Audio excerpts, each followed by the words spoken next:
Daniel Weston.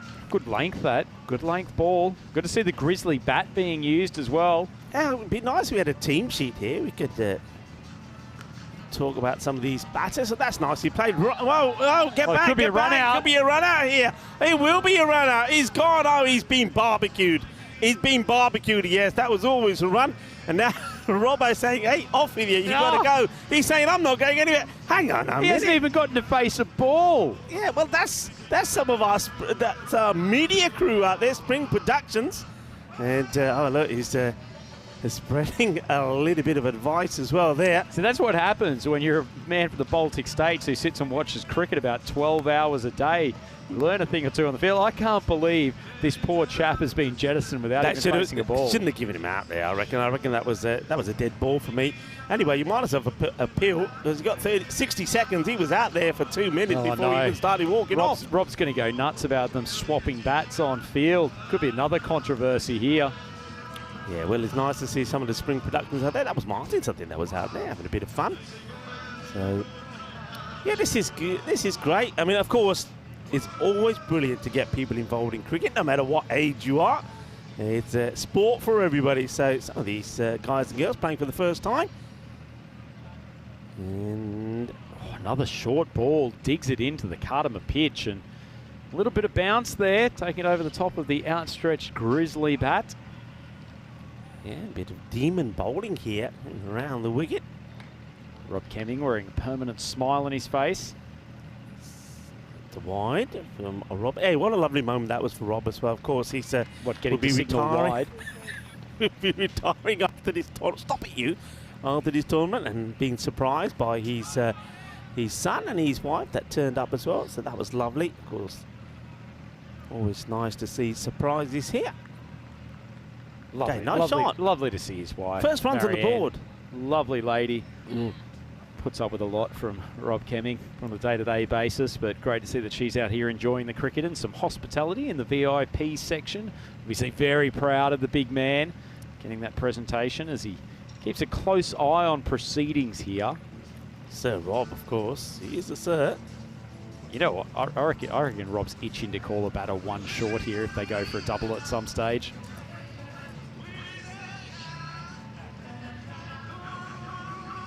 That's a good ball just outside off stump. Does feel like this is one of the longer overs that we've seen this week, Rico. Yeah, has Rob forgotten he's got to count as well? Need to get him his abacus. Okay, that's a good ball, and that's pretty well played, actually. That's Yorker length delivery, and he's blocked out. Great delivery. Yeah, batter did well. Got deep in the crease, trying to heave that over the onside. In the end, had to fend away a Yorker. It's nicely done, and finally, after about 15.5 minutes, we've had the first bowling change. Wait, hang on a minute. This is not fair. This is Ken Weston. Ken Weston is the other umpire. His son is playing for the blue team. Oh, no, this is just the way Ken Weston likes it. Oh, taking control of decision making. Doesn't he look dapper there in the cricket's cool cap, alongside those nifty little European cricket jackets? Here we go, bowling with the cap on. Look at this. I've never seen anybody bowling with the trilby. Should see more of it. Let's see it. Come on. He's keeping it on. Let's have a look. Well, you can't be. I mean, you know. So, batter's just changing ends. There's Martins. Oh, yeah, he realises. Oh, that's a shame. It would have been the first time ever. Tell you what, he looks like a pace bowler, though, doesn't he? Striding back, taking a good sort of 20-metre run up. I like it. Come on, batter. Do a little bit of a twist and shout as you hit this one out of the park. And well, he's not doing any twisting on that one. Tell you what, though, good seam position, and that swung a lot. No ball. Ah, come on, this umpire can't see. Take those dark shades off. You can't see a thing. That was on the pitch. Kenny just wanting to signal free hit. Big moment in the game, actually. Munn's already under pressure. Gone for the slower run in on this occasion. Oh, it's a good ball. Yeah. One of the best seeds we've seen today. I'm glad the umpires now seeing those better. As Martin's having getting a bit of pace generated here. Have a look on the replay. That ball started just outside off stump. He's getting some genuine outswing. It's well bowled. Martins again, and That's another swing and a miss. Get back in your crease. Yeah, same thing. Tell you what, Matty Rahman, I want to go and have a chat to him about how to defend the later overs. Managed to snake a few past the bat with prodigious away movement. Pressure back onto Team Green. Nice little action here for Martins, actually. Oh, that's a good delivery. Oh, well, they're running. It's another opportunity for another run up, but there's nobody there. Nobody's home. Come on, run again. Keep running. Go, on the Iba. Well, ultimately, that's irresponsible play from Dan Weston. He's gone for the lawn bowls-esque roll of the Grizzly.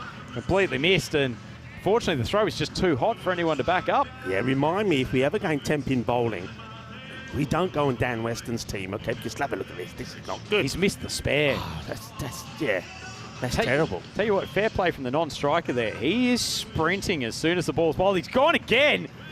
And this one's cracked behind the wicket. Weston with an athletic effort. Well, I reckon somebody needs to tell Martin he needs to get behind the stumps. That's a good, nicely done this time. I'll tell you what, I hope someone tells him the man-cat option is there, because with this young fella on strike, he's absolutely ripe for the man-cat. Oh, hard work. Takes a deep breath there, Martin's trying to finish his over well here. Can he get a wicket here?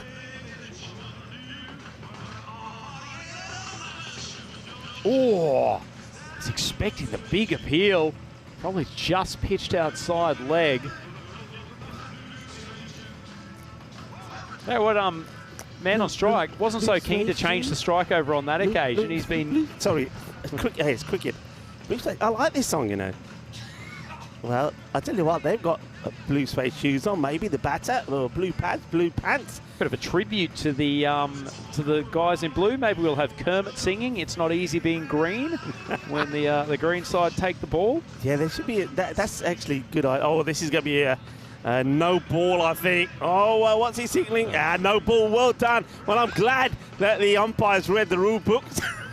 That's 2 no balls. Free hit coming up here now. So the license to go to full Monty. Could be a game-changing moment. Can't give batters of this quality the opportunity to wear the immunity cloak.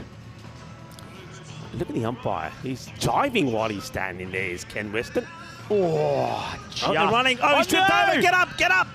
And, well, talk about blue suede shoes. He's got slippery shoes on. He's still down. And there's the ball. Keep running. Run. Run. Ondere. That's the way to do it. Oh, yeah, well. Tell you what, that throw wasn't far off. Could have been a run out at the non-striker's end. All happening here at the Cartama Oval. Well bowled there from Martin. Part of our media group, Spring Productions, Martin.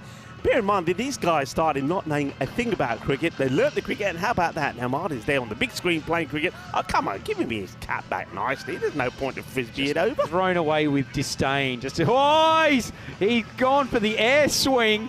He's been totally disrespected by number 8. Isn't that a slap in the face after you've just pulled out an over of prodigious outswing bowling? Well, that's the chief offender. Well, this is our X Factor. Hasn't even been given a number, but he's been thrown the ball for the third of very, very elongated overs here. Well, Kojak got the ball.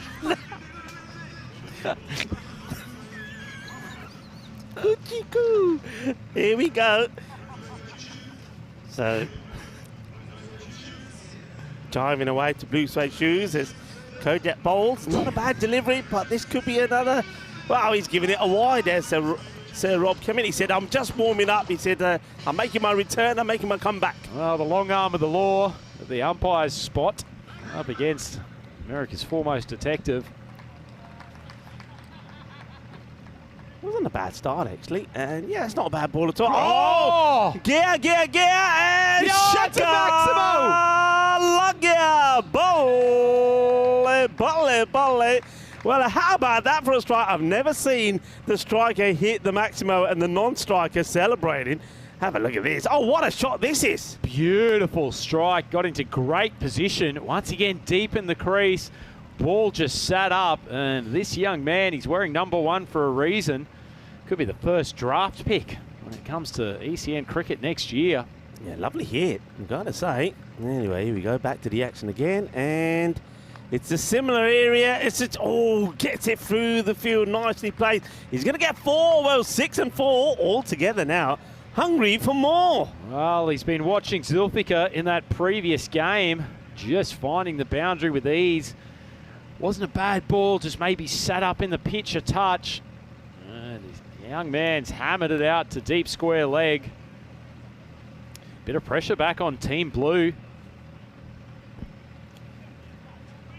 Flights extra air. It's good ball. Good ball. Yeah, don't mind that. That's all a little bit of flight there.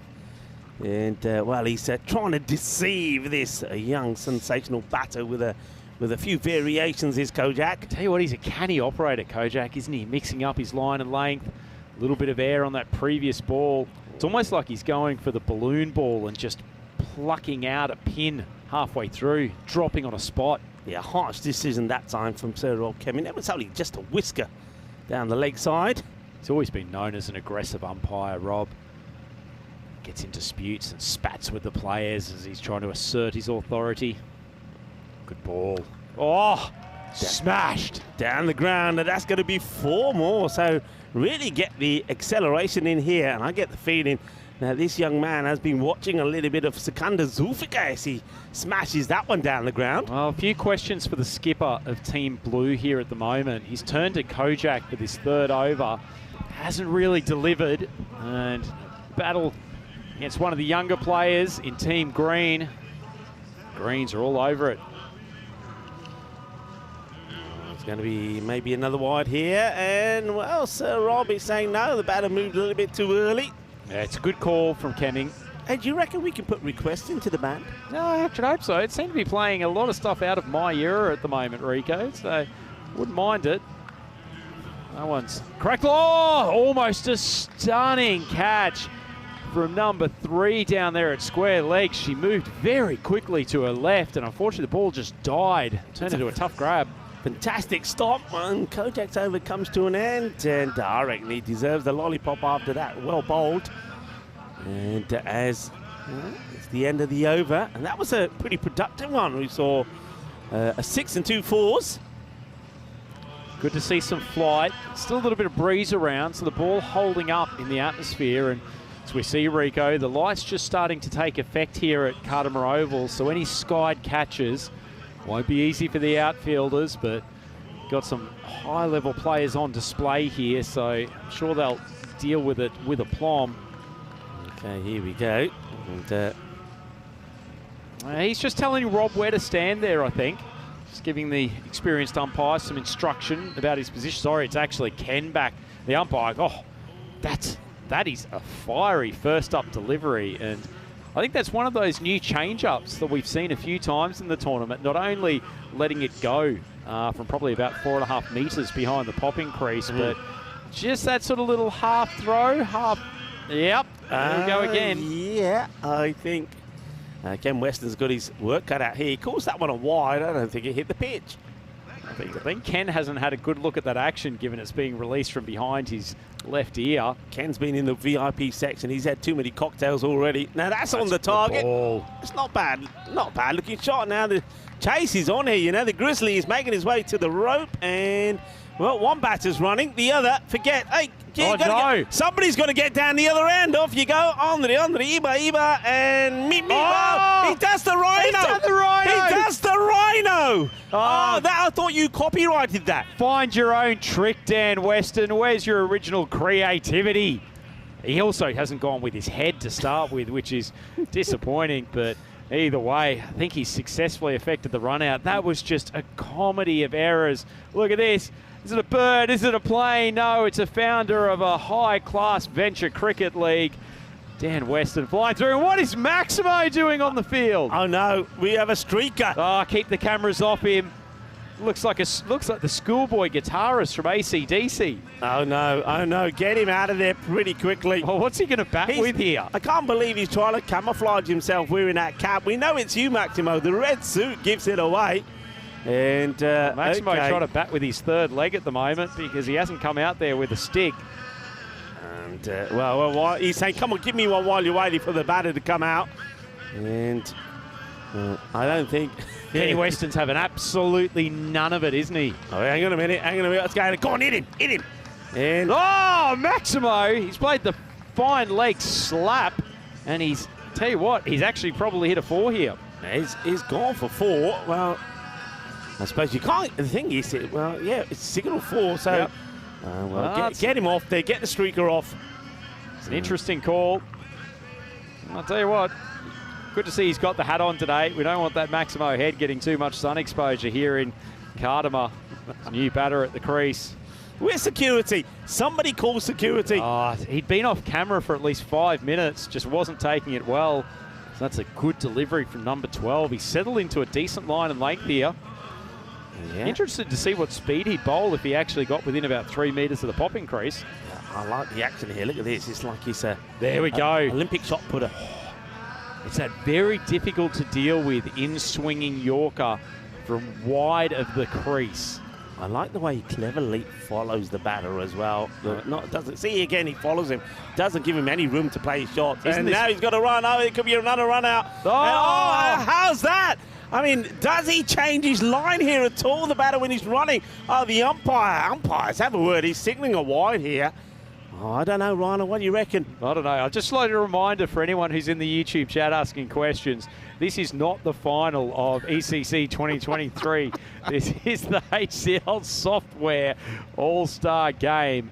So we will resume normal service on ECN in approximately an hour. But in the meantime, you've got some high quality. I don't know, is this T10 format, Rico? This is, this is T10. A blast, I reckon, and Martin's getting the slide in. I say T10, I think we're playing a 5-over match here, so it looks like he might have played a game of football or two in his time. That was a pretty nifty slide, taking out the attacker's shins. He's very happy to be out there, I have to say, is Martins. Watch this. Look at that. Oh, it's a good sliding tackle. Okay, here we go again. This could be the last ball of the over. And it's well hit. That's going to be 4 runs. Well, this young star, numero uno, he's certainly batting like numero uno, isn't he? He plays that away. It is the end of the over. It finishes with a boundary. So he hits one away. Now he's going to have to go to the non-strikers then. Kenny Weston begrudgingly giving up the main umpire's spot. Tell you what, Rico, we've seen a lot of influencer-based sports content in the world, whether it's KSI versus Tommy Fury in the boxing, the Kings League football. Maybe this is what the viewers are clamouring for. Corporate representatives in a game of cricket that, if you're probably unfamiliar with, good to see a bit of tucker being consumed in the background. It's a great day for everyone here. Oh, it's a nifty delivery. Yeah, nice. Another man who's gone to the Dan Weston school of fashion, not bothering with socks. He says, let me at him. He says, let me at him. And, I dare say, speaking of fashion commentary, also the man who probably got the last pick of the trousers because they look like they've been painted on. Well, I reckon he's wearing the trousers of the man from the green team, number 1, because I think they've swapped him over. Because the moon ball. Yeah, good air, good air. Nice revolutions on that ball, actually. It dipped quickly, befuddling the green team, including this batter. He's decided to wear his shades out to the middle. It's always good to see innovation in T10 as he swung that across the line. Probably just be a single out there to mid-wicket. That's your boy Kojak coming in, keeping it to 1. Kojak does well, sprints in, gets the phone away, and a pair of dashing pumps himself. Well, look at that. This is a sort of, it's like they're modelling a bit of beach wear as well, those trousers. I like the shoe combination with them as well, actually. Yeah, good ball, but neatly played behind point. I think he run 3 here. He doesn't put his bat down. I want a replay of this. Call one short, Rob. Call one short. Replay this one. That's got to be 1 short. He's literally standing there looking at the crease. Yeah, this is How has he not seen it? This has got to be a replay. I want to see it. Have we got time for... wrong end. Wrong end. Well, the other end. As we continue with the action, there's going to be another single here. We've saved Rob Kemming's blushes there. Yeah, it looks like he's done this over short. That can't be an over already, can it? Maybe Kenny Weston wants to call the 1 short from square leg. I think he's forgotten his counter as the umpire. Oh, maybe that. He got distracted listening to the tunes while he was driving away. Gee, number 9, feeling a little bit dudded. Short over, bowled it pretty well as well. Okay, here we go. Well, a little shrug to say when the umpire asks, what's the bowling action? He says, well, I don't know. We'll have to wait and see. Right on, something. Just a note at the bottom, so the ECC 2023 final will start 20:30 Central European time. It's midnight Indian summer time. And in the meantime, we're delivering you some top-tier limited overs cricket here at the Cartamar Oval. And number 1 has to be retired out. I think he went past the 25 mark. Well, good seed. Yeah, and nice little. I'm liking the way he's quite deceptive in his run. He runs in, and you think he's really going to bowl a legal delivery. Then he throws it in. I like that. There is a lot of illegality on show here, Rico. Fortunately, 2 umpires who haven't got the bottle to make the hard calls. Look at this. Oh, look at this. Coming off the long run. Look at this action. And then just there at the last moment. Good ball. And this one flies away to that vacant third man boundary. And, well, in it goes. And I think that might be Andrus, who's in the cube over there. I'm surprised Andrus didn't want to go out there and have a knock.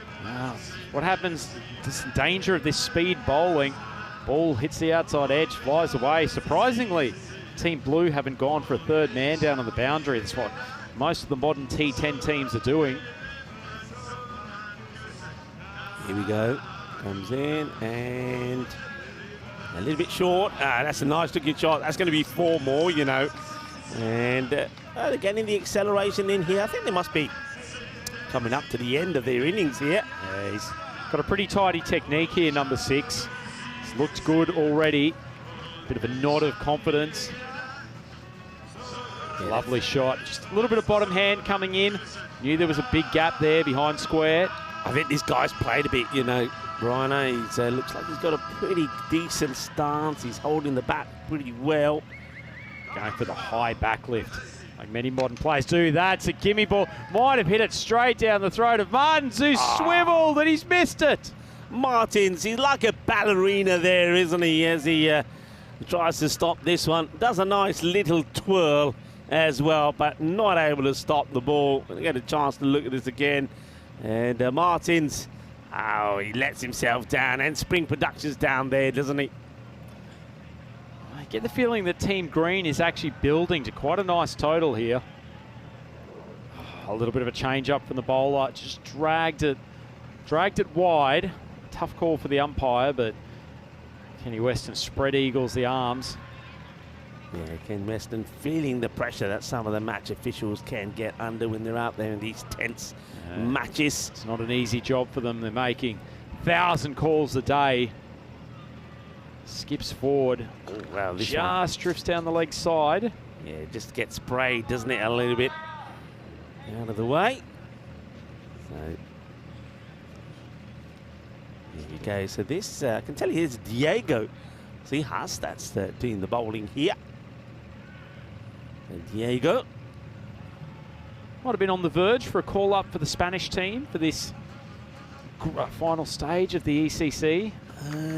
What a shot. And, that's unfortunate. And I think that one really does need to be stopped there. And I think he's going to be pretty disappointed that he hasn't made that stop.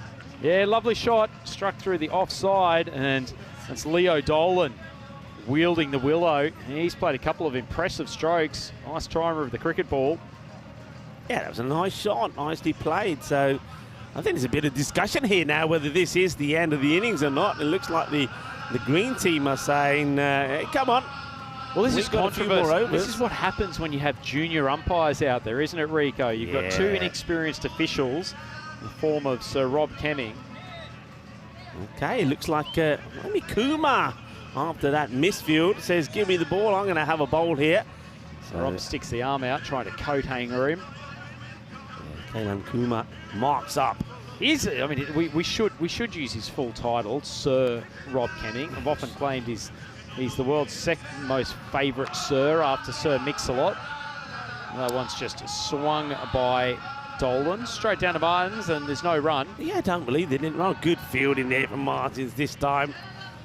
So here comes Kumar. And short again. This is high up in the air, and this one will disappear. Well, that's a fantastic strike. Manos half a riba from Rob Cummins. He can't quite get it up all the way these days. Well, those 6-1. As Kumar sees this one disappear, big hit. He's always had that shoulder injury, yes, sir, Rob. The arms don't go up. Kumar has got to pitch it up. I tell you what, if you thought there was one game we may not lose a Grizzly, it was this one. But actually, Kumar's been pumped twice in succession. We're running out of Grizzlies. Leo, settle down. Steady now, Rob. Easy, easy. Well, so Rob puts them up in the air like he just don't care. Well, this is a cracking hit, isn't it? Absolutely smashed from Leo. Well, no wonder Leo Dolan didn't want to run. Well, he's got a nice smile on his face. Oh, a bit of pressure here on Kumar. Dropped short the last couple of balls, coming around the wicket. Oh, that should have gone a little bit higher than, and it's a dropped catch, unfortunately. That was Rishabh Jain there, I think, coming around from the fine leg position. Not an easy catch at all. I tell you what, in pressure games like this, catches you need to take. Yeah, got to take those, haven't you? And I suppose he's lucky because it could have, I mean, it hits his foot. He could have clocked it to the boundary. Well, now there's a chase on for Daniel Weston.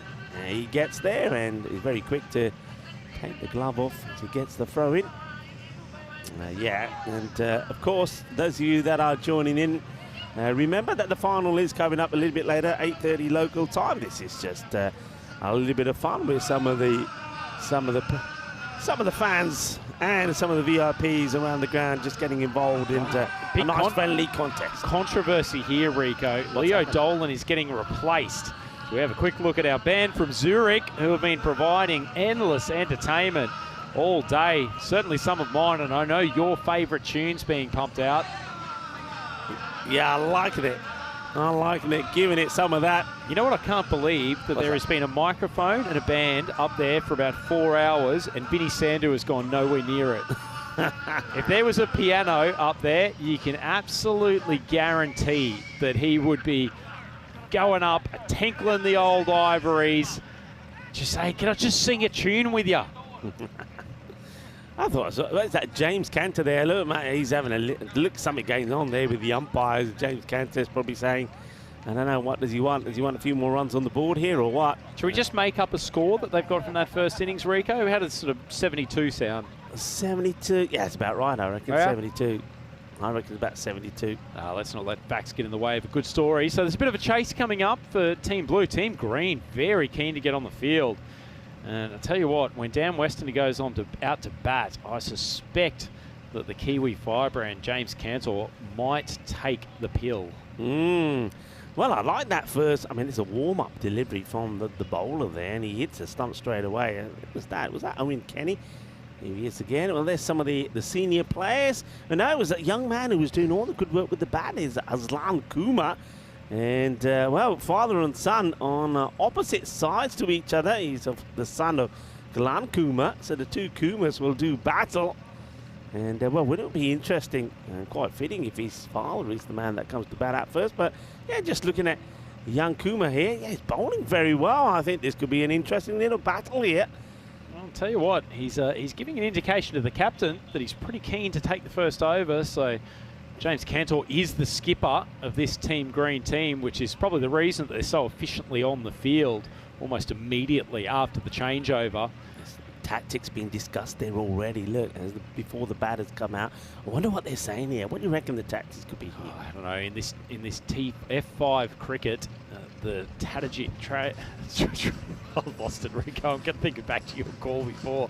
The strategy and tactics is what it's all about, as we see the magnificent backdrop here from Cartermore Oval. Just a reminder for everyone, we're only some 50 minutes away from the ECC 2023 Grand Final. Stunning turnaround in Qualifier 2. The Netherlands coming back from the dead and knocking the hometown favourites, the Spanish, out of the competition, and they will take on the England 11. So That's coming up on the European Cricket Network in 50 minutes' time. But in the meantime, we know you're very, very keen to see the chase of Blue Team going up against the probably heavily inflated target of 72 that we'd made up that they have to pursue in order to win this F5 contest. I get the feeling we could go to a golden ball here, you know. We haven't had one all week. I reckon, yeah, let's break the golden ball. I reckon we can break the golden ball here. I reckon if we go to a golden ball, I mean, I think we're over 100 matches without a golden ball. So does this match go into the formal golden ball count in terms of games that without a golden ball? I think, yeah. It has to. I think we do it. Oh, some running repairs going on. It's Charlie Bruce, who I think was dudded a couple of balls in his over. Bowled a couple of nifty deliveries, but Rob Kevy. No, illegal bat, I reckon. They're saying, who does this? Well, that's our very own Andy O saying, well, who does this bat belong to? Because it's too wide. You can't use it. Put it away. Tell you what, if the Spanish police caught you with a grizzly bat, you could easily get done for carrying a deadly weapon. Those things are a absolutely high-quality stick. Well, this Kalan Kuma is saying, no, it's not mine. And they all... Tell you what, the integrity head, he is determined to find out who this thing belongs to. He's saying, whose bat is it? Come and own up, own up. Well, I reckon nobody wants to go out there. Bat first, he says, no, I don't want to go. I'm not opening. I'm not an opening bat. While the green team wait patiently. And I get the feeling James Cantor, look, they're all around the umpire here, yep. Sir Rob, and say, look, how's that? We're appealing. He's not out here. Yeah, well, James Cantor feeling a bit cold out there. He's going for a team hug. He's pretty furious, I think, that this game is being delayed. They're thinking, why don't we just have a practice before the batters come out? And James Cantor just pointing out some of the legalities of the game. So not sure I'd trust his definition of the front foot line. Yeah, well, Dario looks like he's going to have a go here before the batters come out. So there we go, Dario. Let's have a look what Dario does here. And, well... That's nice. Well, he's saying, well, they did a few like that. I like the way he sort of goes down on these, sort of bends these knees and fires that one in, actually. It is almost Dario. A little bit of a 10-pin bowling action in a way, as we see the openers finally down. We've got the... Oh, my goodness, Rico. We've got the flashing Bales in place here. They've just been knocked off their perch with pretty good practice delivery, and that's not an intimidating sight for these two openers to see as they make their way towards the centre of Cardimer Oval. Have you really got the flashing bells? We did. They were seriously flashing with that ball that just knocked them off. Oh, that's wonderful, because I put a request in for this, actually, saying, well, why don't we have the flashing bells for the night matches? Well, It looks like they've got them in ready for the final here. Maybe we've had them in the whole time. We just haven't had batteries. Yeah. Who knows? Who knows? Who knows, indeed. Maybe have had some technical issues with power over the start of today, so maybe the flashy Bales didn't get looked after as they should. So Owen Kenny coming on to bowl the first over here. I think that's Kojak. Yeah, it is. I can tell from the shoes. It's Kojak going to face the first. Kuchiku, he says. And, oh, well, he's going to get... that's a no-e. Come on, umpire. No ball, please. Oh, Rob gets the arm out. Early call. He's not leading. Oh, Kenny Weston signalled it as well. Yeah, nice call there early up. So, free hit. And, well, that's not nice, putting Kojak under attack straight away. Yeah, well, he dealt with it well. Not a great start for the bowler, though. So, it's going to be Owen Kenny. Oh, he's getting a warning here. No messing around. Well, fair enough, too. Changed to over the wicket. Oh. No danger of that being a second head-high full toss in a row. Into the pads. Nice bit of keeping there from Mahbubul Alam with the gloves.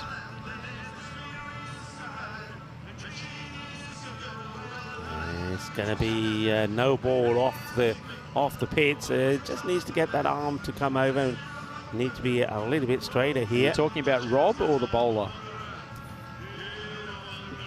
Thought I heard a creak. And someone's got to take some WD-40 out from the Zimbabwean superstar. Oh, I thought that might have taken the outside edge, but as it is, neatly pouched by the keeper. Well, it's not nice when the bowler can't get his line right, and the song that's on is saying he's a wanderer, is it? It doesn't really quite go. He's not a wanderer, he'll get it right. Not this. Oh, well, spoils the wide and gets a single. Yeah, nice shot, just played away through the covers. Just a single though. Hasn't been a bad start from Team Green. They've recovered from that first no ball. Good change up on that occasion, just using the whole Cardimer Oval turf. So Stark coming on to bowl again, and it's a swing and miss. Nice delivery. So he's bowled a pretty useful first over here, Owen Kenny. Team Green, pretty keen to get onto a hot start just to suppress the ambitions of Team Blue. Look at the kit. Look at the detail Great on kit. this green kit. Oh, that's a good seed, and oh yeah, nicely done, and a good bit of keeping there as well from Alarm. Has Alarm gone? Has it gone for the pads underneath the trousers? Or see if we can get a close up of the wicket keeper. I don't want to cast aspersions on his fashion and equipment choices. Nah, they look outside. Oh, no, you're right, Rico. They are on the outside, which is disappointing. I would have loved someone to start a new trend. Oh, there's controversy out there. The batter not happy that that's not called a wide. I can understand why he's displeased with that call from Sir Rob. Well, I'll tell you what, those watching cricket in the 1930s would be very familiar with Harold Larwood and the leg side theory that made up Bodyline.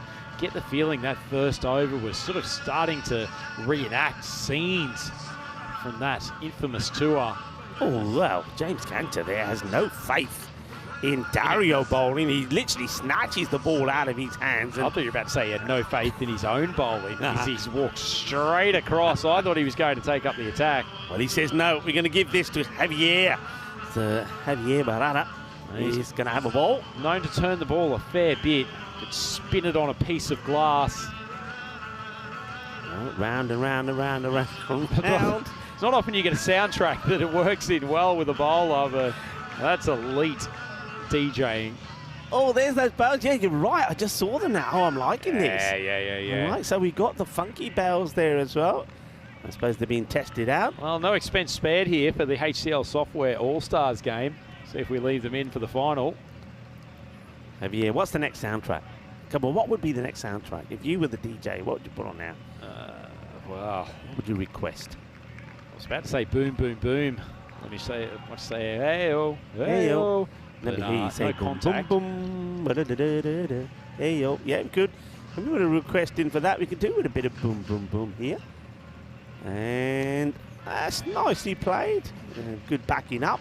And, oh, a sharp throw at the stumps there from the captain, James Cantor. Well, he wasn't holding back. I think the bowler might have actually got in the way. It's a nifty bit of fielding from the Kiwi superstar. A little bit short of a length, but just chopped into the Cardimer turf.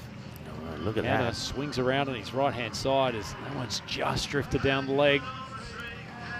Called wide by the umpire, Ken Weston. He's had a solid game so far, Ken. Not easy umpiring with one of your heroes in the form of Rob Kemming.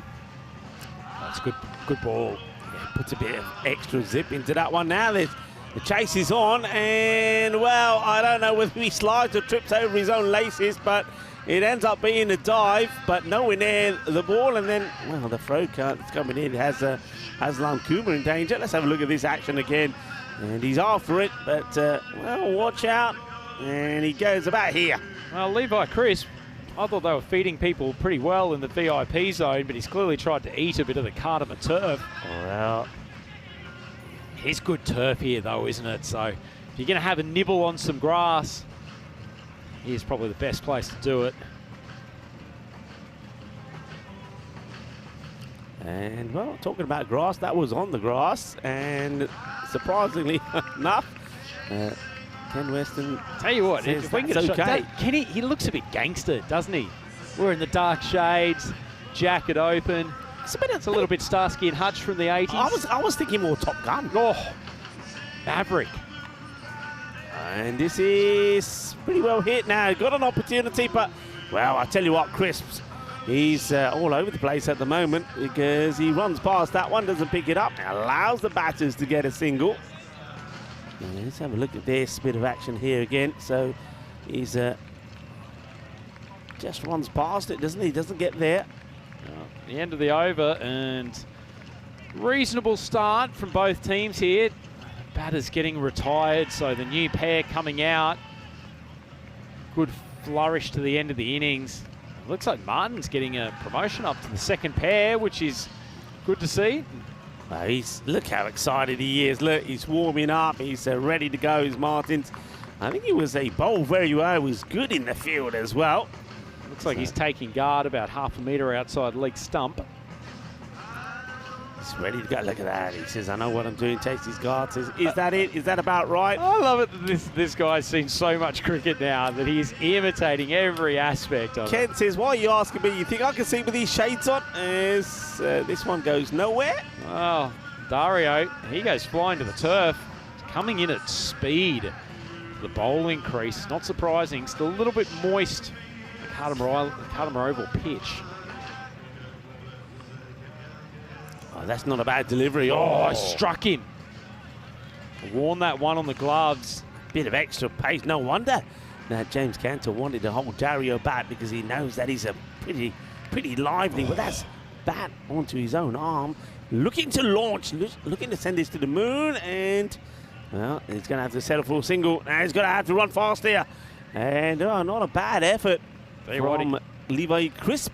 He's lucky he made contact there, Martins. I reckon Rob would have been keen to gun him LBW. That would have been plumb in front. Green and blue in terms of Chris. What is that? That is cheese and onion, isn't it? Levy? Yeah, it's a bit cheese and onion. Trying to think. Well, there he is again. Man, we're talking about crisp on his back. Well, he's pretty crisp on his feet as well. Yeah, he's a whippet there at mid-wicket. And that combination of Dario with ball and Crisp in the field. Look at that. He's patrolling like a panther in there, short at mid-wicket. Oh, that's a sharp, short ball. I'm waiting for Ahmed Teriyaki to come out and Crisp having a bowl. I think the battle of Teriyaki versus Crisp sounds pretty good. There's matchups all over the place here in this HEL Software All-Star game. That's an excellent length again. Dario's really settled into his spell. Oh, I tell you what, isn't there a little bit of sort of Mohammed Cameron in Dario? There is a little bit, isn't there? I mean, I was questioning whether or not he was part of Right Said Fred back in the early 90s, but either way, bowls a good ball just outside off stump, and they will be happy to see the back of him, although that has brought young Leo Dolan to the crease, and the way he batted, I suspect he might bowl okay. Okay, and that's been well struck, but brilliantly fielded and well. There's no stopping Cantor at the moment. He's like a tiger, isn't he, out there as he pounces, and he overthrows it, but a good bit of backing up there on the boundary there. He's a man very driven by process, and I think he'll be disappointed that none of the three fielders who could have got into position to back up that throw were there. I suspect they were just expecting the skipper to knock down the stumps, but young Aslan Kumar patrolling there as sweeper out on the boundary. This one goes nowhere. Don't hit it. Well, there you go. Thought he was going to hit it again there, and it could have been a peel. Nice stuff here from Leo Dolan. Yeah, he's doling out some decent deliveries in these first two seeds. Oh, it's good quality test match cricket. Coming off his long run, pretty intimidating stuff for the batters, that one. Oh, Ken Weston keeps the arms in the pockets. Probably thought it was wide. Hands are just getting a bit cold. And misses out. And this one again, it's a fine bit of bowling so far. And well, just like that, the commentator's curse there. He's let himself down, Dolan. Captain's turned to him to try to get a wicket. His team blue just inching their way towards the target. Lovely clip off the toes. This might run on this fast Cardimer outfield, although it's pursued with vigour by Owen Kenny. Manages to do a good job. Keeps it to just the one. Yeah, nice looking shot, that one, though. I like that from Rishabh Jain. Lovely bit of timing.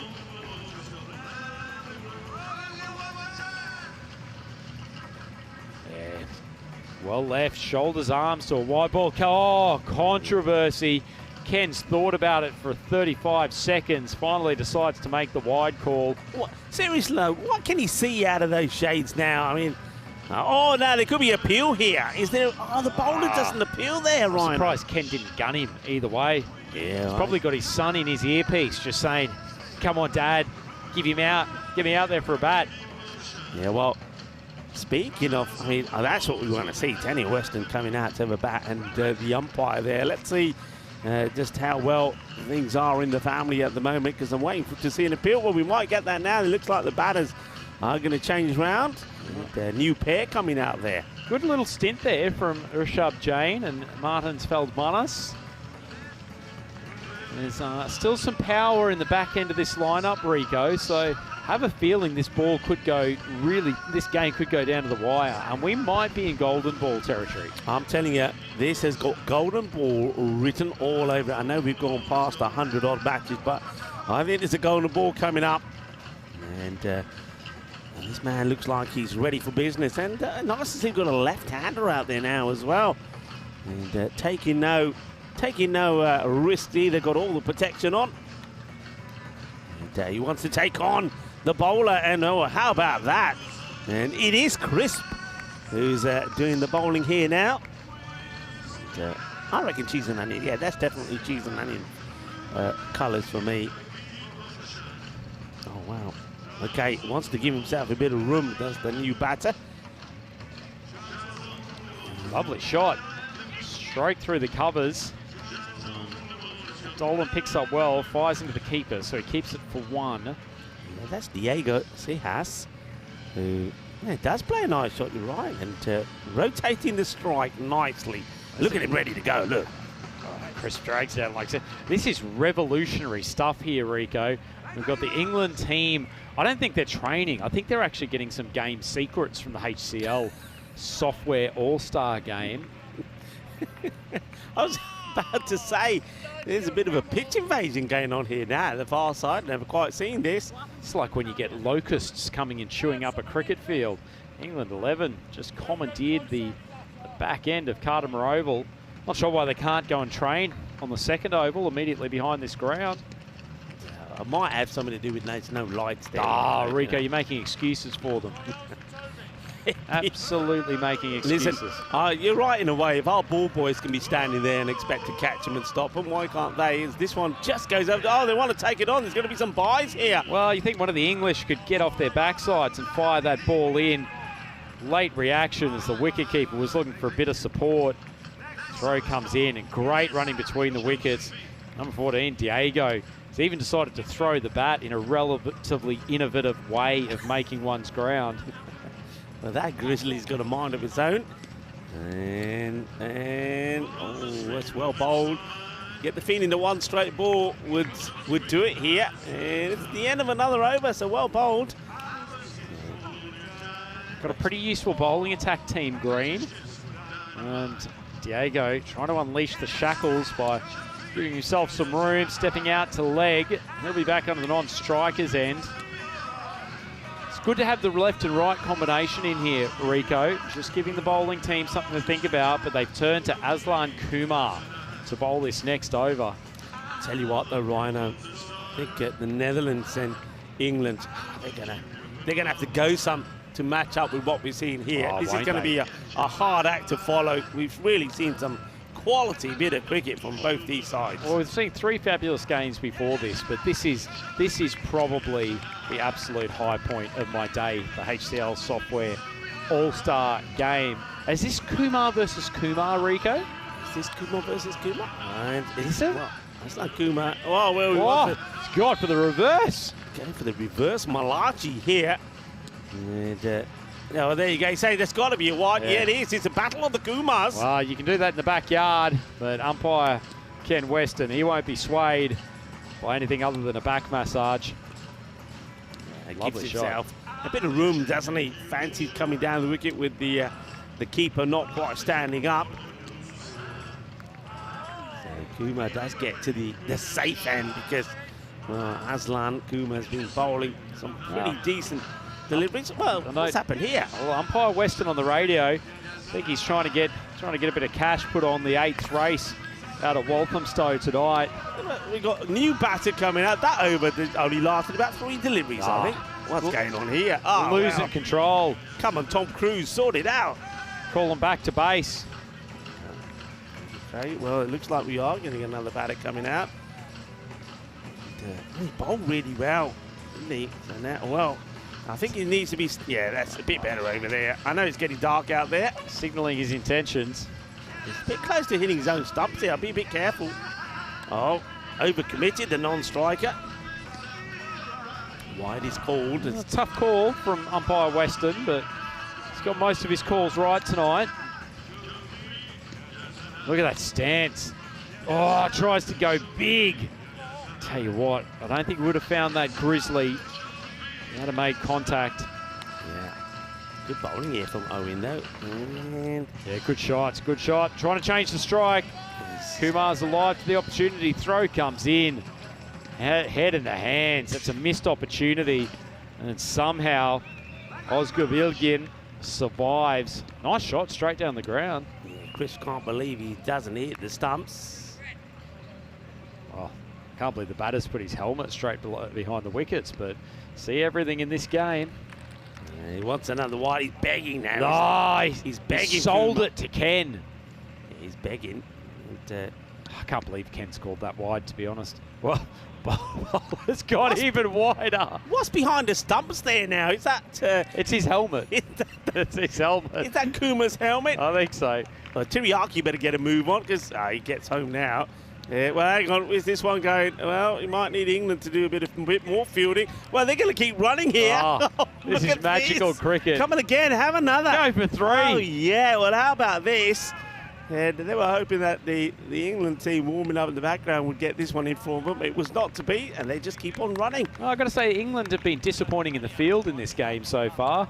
Showing some acrobatics there in the background, but haven't done a really good job as... I think that might be That might have been the final ball. Yeah, I think that might be it. So, do you think Team Blue's taken it with that 3 at the end? I still reckon it's tied. I reckon it's a golden ball here. Give us a golden ball. Wait for this. Controversy here. Ken Weston and Rob Kemming more concerned about getting off the field before dinner finishes, getting served at 8:15. Hey, let's have a look at the highlights though. I think there was some good highlights. This young man certainly did impress us, didn't he? Aslan Kumar. How about this hit? More impressive than Jane Hesselberg having a big yawn over there at square leg. She almost took a sensational catch later in the innings though. Well, it was a 5-over match. We started early. It took a while. There were a few wides, there were a few no balls, and the light soon went. Martin's is never going to live that down, that he was rejected for a high 5 by one of his teammates. Yeah, well, it's a nice hitting here, and this was, there was the rhino being demonstrated by Daniel Weston, and then we had a pitch invader come out. We had the 2-footed challenge there from Martin. There was controversy there when they thought that was obstructing the field of play. Now, there were some nice shots. Leo Dolan, he got into his work pretty quickly. Feasted on some leg side bowling.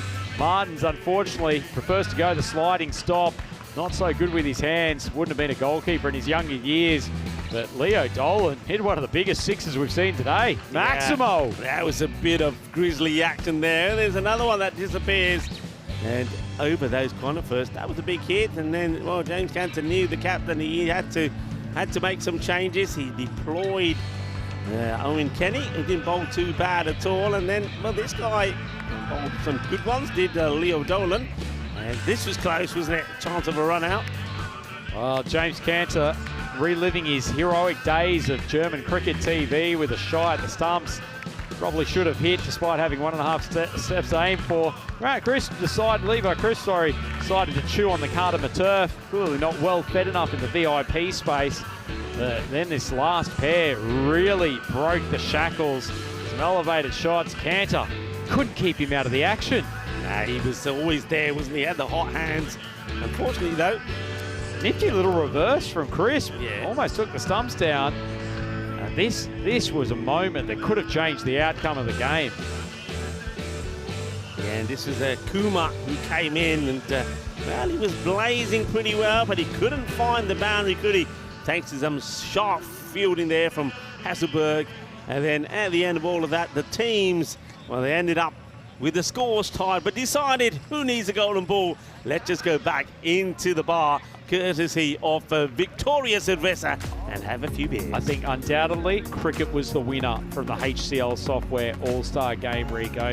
No two ways about it. Congratulations to our team from Spring Productions, who managed to be very selective with the highlights there because they had plenty of content to work with. Yeah, they certainly did. And look, well done, I think, to everybody that was out there. A little bit of fun, of course. There were some of the guys and girls from around the fan zone and the VIP area, as well as the HCL software guys and girls, and a few other people getting involved with a little bit of fun. And well done to James Cantor, the captain, and also Daniel Weston. But of course, now we get ready for the serious stuff. And how do you follow that? There's only one way to do it, and that's with the final. England taking on the Netherlands. Rhino coming up in, well, just over 20 minutes time. Yeah, can't wait for that one. So the European Cricket Network has been blessed with 3 amazing games. If the grand final is anything like that previous contest between the Netherlands and Spain, we are in for an unbelievable finish to proceedings. Rico, I'm going to press you. Who's your pick for the championship? Ooh. When you win a match like the one Netherlands did, confidence has to be high, so I'm going to go with Netherlands at the moment.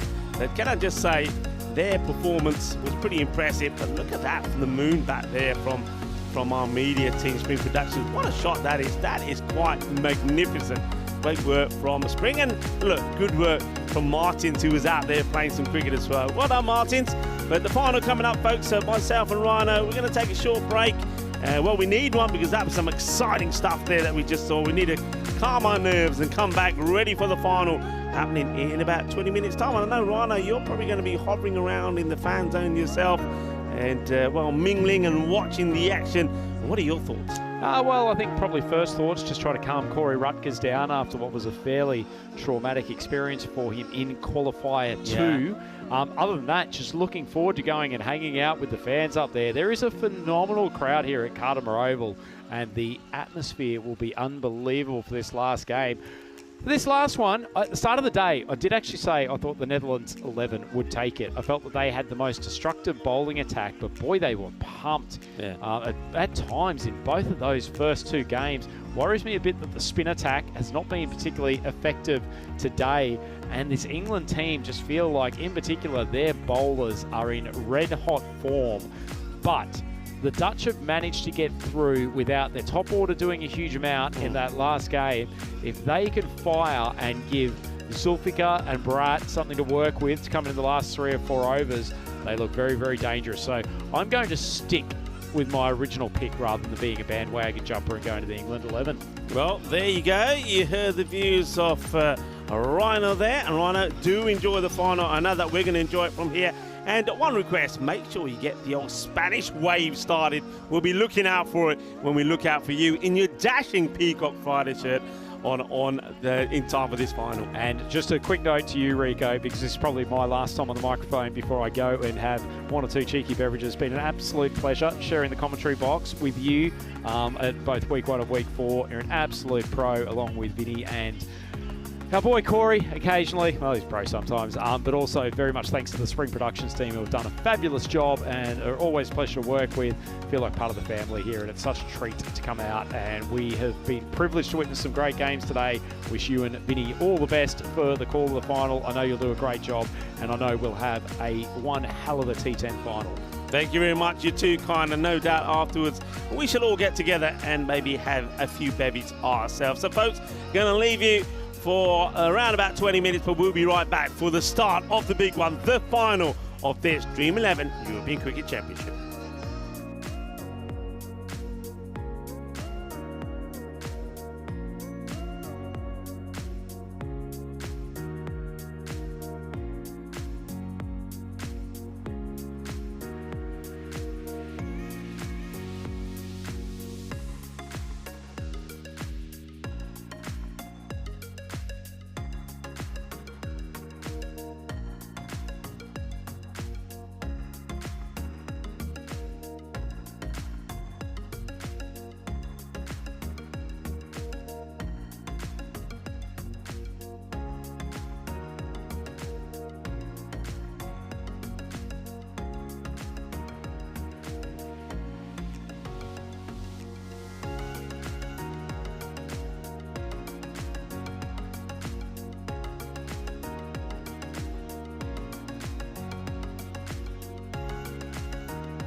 European Cricket Championship is proudly brought to you by Dream 11, HCL Software, Junta de Andalucía, and Stake.com. And the official charity partner, Share the Meal, by the United Nations World Food Programme. 31 nations started this journey. Over the last 4 weeks, we've seen 108 matches. Only one team will get to raise this trophy tonight and be the third ever European champions. The Spanish team fell by the wayside, but we have a rematch of last year. The Dutch and the English will do battle, and who will come out on top? We're going to see history tonight. I'm Mr. Maximo. This is the Dream 11 European Cricket Championship final, and it starts right now.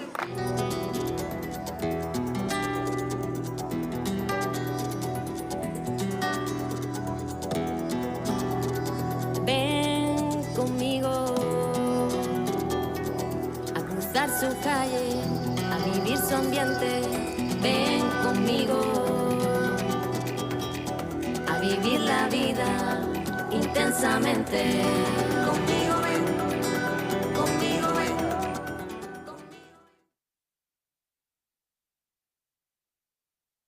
Hello to you wherever you're watching from around the world. It's a red letter day on the calendar. Today we will crown European champions once again. In 2021 it was the English 11. Last year it was the Dutch 11, and those two teams will be contesting for the trophy tonight. Well, of course, it's a big coin toss thanks to our VIPs from the HCL software camp, who were great in that game in the intermission. But right now they've got some work to do, and earlier on they were with Rob Kemming for his final ever coin toss on ECN. Let's see who wins it.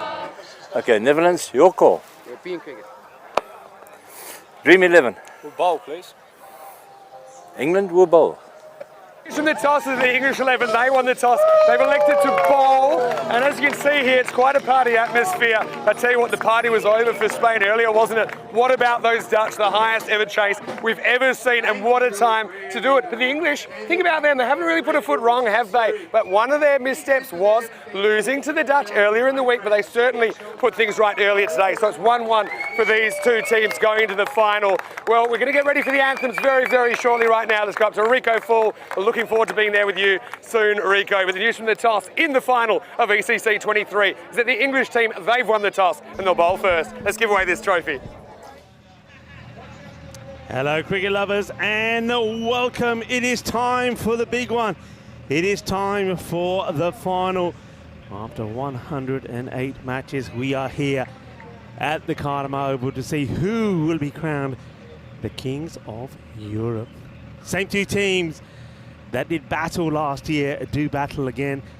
We know that time round in the final, England batted first, got to 99. Netherlands knocked them off and won by 4 wickets.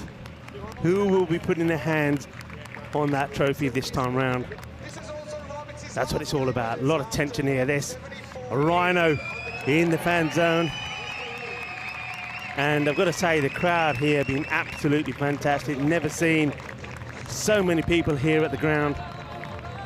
Great support, of course. Spanish hearts were broken when Spain went down in what was quite an incredible match. A match that some people still can't believe, when we saw something dramatic, didn't we? With Netherlands chasing 183 for victory with a ball to go. Segundo Zulfiqar was sensational. But they've done their team and their nation proud. Have the French boys and their coaching staff, and no doubt they're there somewhere watching this. And well, who knows? I think one or two of those names could be in the hunt for the MVP as well. But this is the moment for the two teams in the final. England taking on the Netherlands. And the two captains will be taking their teams out into middle shortly to be standing for their national anthems. And well, what a moment. Just have a look at that. Let's just have a look at how many people are here at the Cardiff Oval waiting for their teams. And some of these supporters have been here all the way through. There's Sir Rob Kemming leading the teams out. I remember doing his final match as a tournament referee. He's been absolutely superb. He's been a rock for the European Cricket Network, and we have grown, and he's been there right from the beginning. And I think we all owe so much to him. What a fantastic day it's been for him, and what a great surprise it was for him as well when we saw that his son Dave and his wife Naomi came out to join him here and surprise him. It's been a historic night, and it will continue to be as well. We've seen records being broken. We've seen fantastic performances as well. And now the teams line up, ready to stand still and savor the moment before the final. When they listen to the national anthems, Vinny Sandhu will be introducing those shortly. We will start with the anthem first of England, and then of course that of the Netherlands. Why don't we go over to Vinny Sandhu now before he introduces the national anthems. Ladies and gentlemen, welcome to the 2023 Dream 11 European Cricket Championship Final. 31 teams started this journey, 7 teams made it to Championship Week. 4 teams made it to Championship Week final day, but only 2 teams have made the final. The anthem's coming straight up, but first, what about a big hand for the cricket school kids on the stands for that great welcome? And certainly hope these youngsters stay in the game and enjoy all it has to offer. Well done to all the coaches as well for their work over the last 4 weeks. So this is our 3rd ever ECC 23 final. The first one was won by the England 11 in 2021.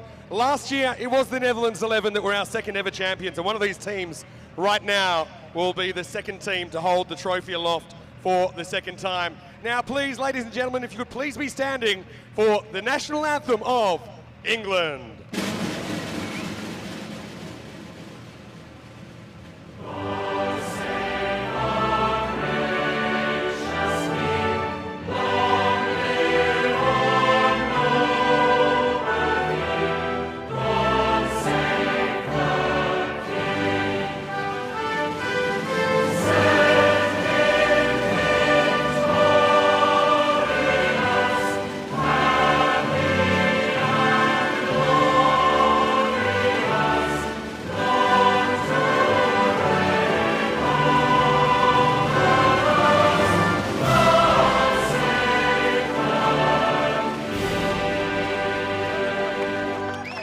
England 11 led in this ECC 23 final by their captain, Dan Lincoln. Please remain standing now for the national anthem of the Netherlands.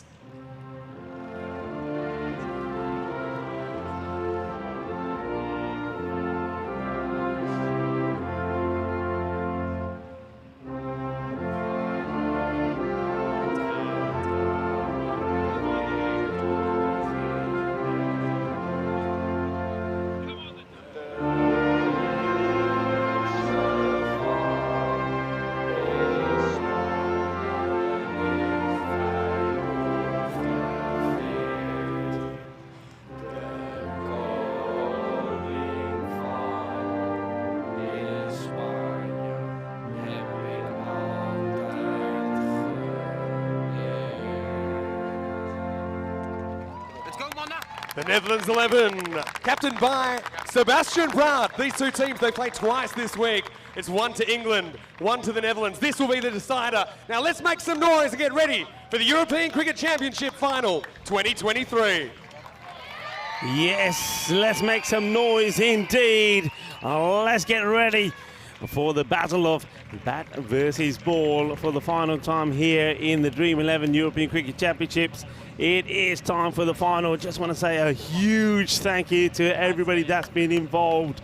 All the organisers have been sensational, to the likes of Jay Wild and David Cooper as well, and all the ground staff. You've been absolutely fantastic. Big shout out to everybody that's worked behind the bar, the likes of Natasha.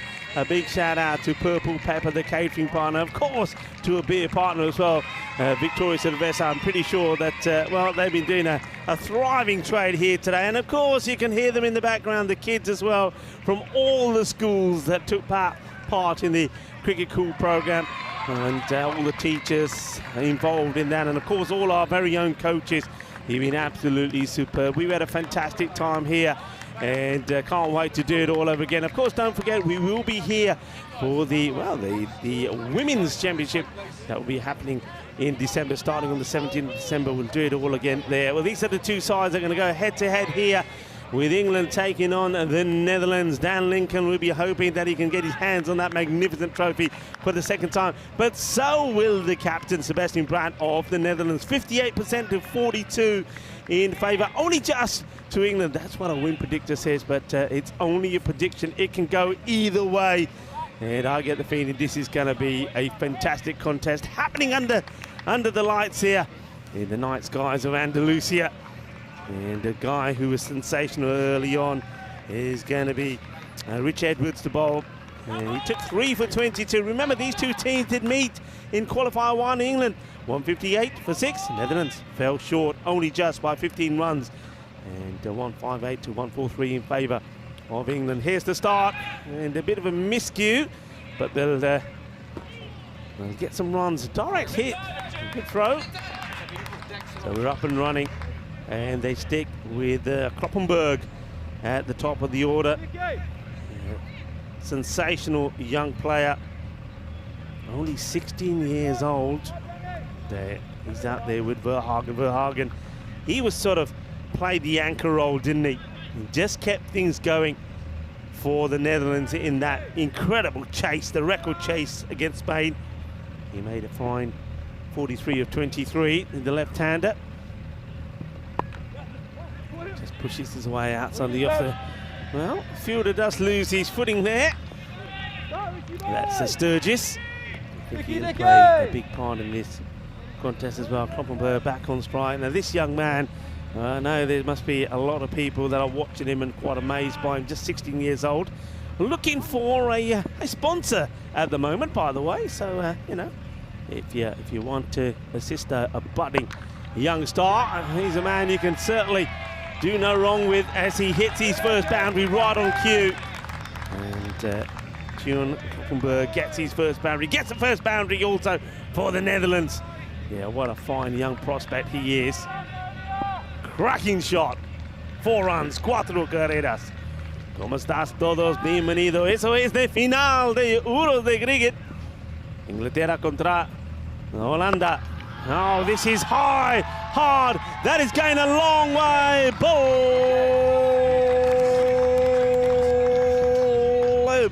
Bolle, Ginna zona. Jaka Lagia. Oh, what a whack this is. Que guay, que genial, que grande. Eso es grandissimo. Well, we saw a nice picture of the moon earlier, thanks to our media partner, Spring Productions. Well, that one's gone almost all the way up to the moon as well. Cracking hit, good strike. And Kloppenberg, gonna have to wait for that one to come back. Well, maybe it won't. We might have to get another one. Somebody's out there looking for it. It disappears into the night skies around Katama. Edwards did take 3 wickets against Netherlands earlier, 3 for 22. And Kloppenberg wasn't able to get going in that one. He was out, I think, very first ball, and he's looking to make amends. That one's down the leg side. It's going to be a wide. Hello to everybody that's joining in the chat. Chris Nitzel, how are you? Christopher Ward and Kroom. And of course, a big shout out to everybody watching around the globe. A lot of people watching via Viaplay in the United Kingdom and Ireland. Hello to you all. It probably would have been a wide. Oh, and he has to now Scarpa back in. Does Verhagen. I think he and the bowler Edwards probably got in each other's way, and there was a call of no from Kloppenberg as well. Verhagen takes his time to get up. I think he's okay. He sees the funny side of things. And just here, he was. I think if that hits, I think he would have been out. I'm pretty sure of it. Makes it by the skin of his teeth. Edwards looking to finish well, and this one is sent above the infielders. 1 bounce, 4 runs. 4 carreras más. 17 without loss off the first. So a much better start from the Netherlands. And this time round, remember when they were chasing, they had a slow start, and it needed something special from Musa Ahmed, 53 of 19, to get them close. And they were always there or thereabout. And the same way, I suppose, they were there or thereabout against Spain. But against Spain, they had an amazing knock there from Sekunda Zulfiqar, 92 of 21. And it's one of those, isn't it? When somebody's hitting the ball so well, do you just turn around and say, hey, you're in at the moment, just go out there and open the batting as well? I bet they would have been tempted, but they're sticking with their plans. They're not changing it, not making any rash decisions. It's going to be Toby Greatwood to bowl the second, and it just doesn't feel right as he's running in there. I think it's also, don't forget, it's that time of night. I mean, these teams will know this. They played under the lights already here, but you know, temperature changing, and when you've had a nice sunny day and it becomes dark, floodlights are on, sometimes you do get a little bit of moisture on the ground. You'll see that a rag will be used by several players to keep the ball nice and dry, and of course that can affect your footing as well. It would. And still doesn't feel right here. Now this man should know all about bowling in a final though, because he was sensational in the group B finals day against Switzerland. Switzerland beat England earlier. England won 10, Switzerland won 11 for 2. They won with 20 balls to go, but in the final, England 138 for 5. David Scott made a fine half century down Lincoln 34, but this guy, Greatwood, took 4 for 15, including a hat-trick. Bangs this one in short, and it's okay. I wonder if we have a look at this side on, and it's the one for the over, but not a wide, so the umpire's quite happy it doesn't go over his head. I think that's a good call. Nilkesh Patel just saying no, not over the head, so it's not a wide, but it is one for the over. I think he'd be happy just to get that one out of his system, Toby.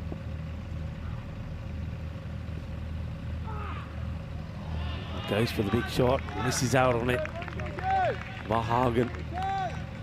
It's an interesting knock from him in that qualifying number 2 against Spain. He sort of at some points felt that he was maybe holding the Netherlands back, 43 of 23, and I know there was talk from Vinny and also from Reino whether he said, do you retire him? Do you have someone like Sebastian Braat come in? In the end, it all worked out fine because he did play some really nice shots. And here at the moment, he's struggling. That's a good delivery though from Greatwood, just doesn't give him any room, and I know he does like to play on the leg side. That's where most of his aggressive shots come, so if you're keeping this ball going across him, the heavy ball outside the off, it makes it difficult for him. Hello to Dia Maria joining in the chat. This is hit hard and straight, 4 runs. The only person in danger here was well, the tall, strong figure of Kloppenberg himself, who ducks under it neatly. And he goes to the boundary for 4 runs. See this again. It's a good job that he was alert because it was coming right at him. Cuatro carreras. Which team will be stronger together? Yeah, some nerve, some tension. Surely there will be in the fan zone. And it's another swing and a miss. Doesn't take this cleanly. There's the captain of England and Lincoln. But makes a stop, no run. Greatwood seems to be pretty happy with things at the moment. Goes back to his mark with a smile on his face. Hello to Christopher Ward, who's saying evening to everybody as well. Some of the Dutch supporters a little bit tense. They'd like to see another boundary here before the end of this over. And they will see one. This is going to be huge. In fact, that's humongous. That is only about 10 meters short of the top of the hill behind us. So they do get a boundary at the end of the over.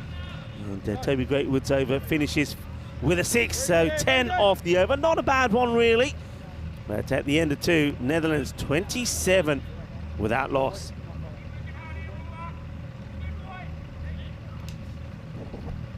Sensational view there of the Karama Oval under lights.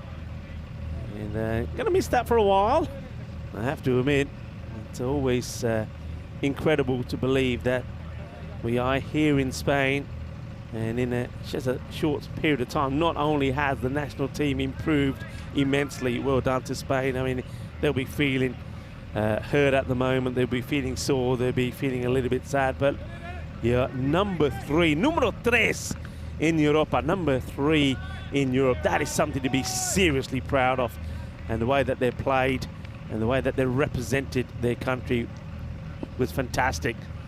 But yeah, cricket in Spain, not just the national team, but of course this venue. One hand off the bat, high in the air, is a chance, but nobody can get there.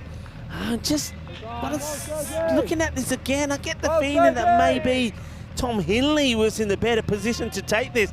Watch this again, one hand comes to the bat, goes high up in the air. Hinley has to put the brakes on because he sees Edwards charging towards it.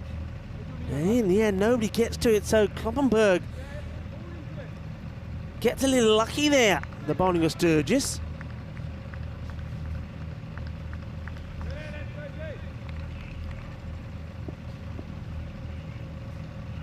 Verhagen. This one is being banged in and called wide. And also, one for the over will be explained to the bowler as well as he goes back to his mark. Looking like they're quite happy to test Verhagen with the short delivery. He got one in the previous over from Greatwood as well. So maybe sensing that he doesn't like the short delivery. This one's going to be down the leg side, so it's another wide.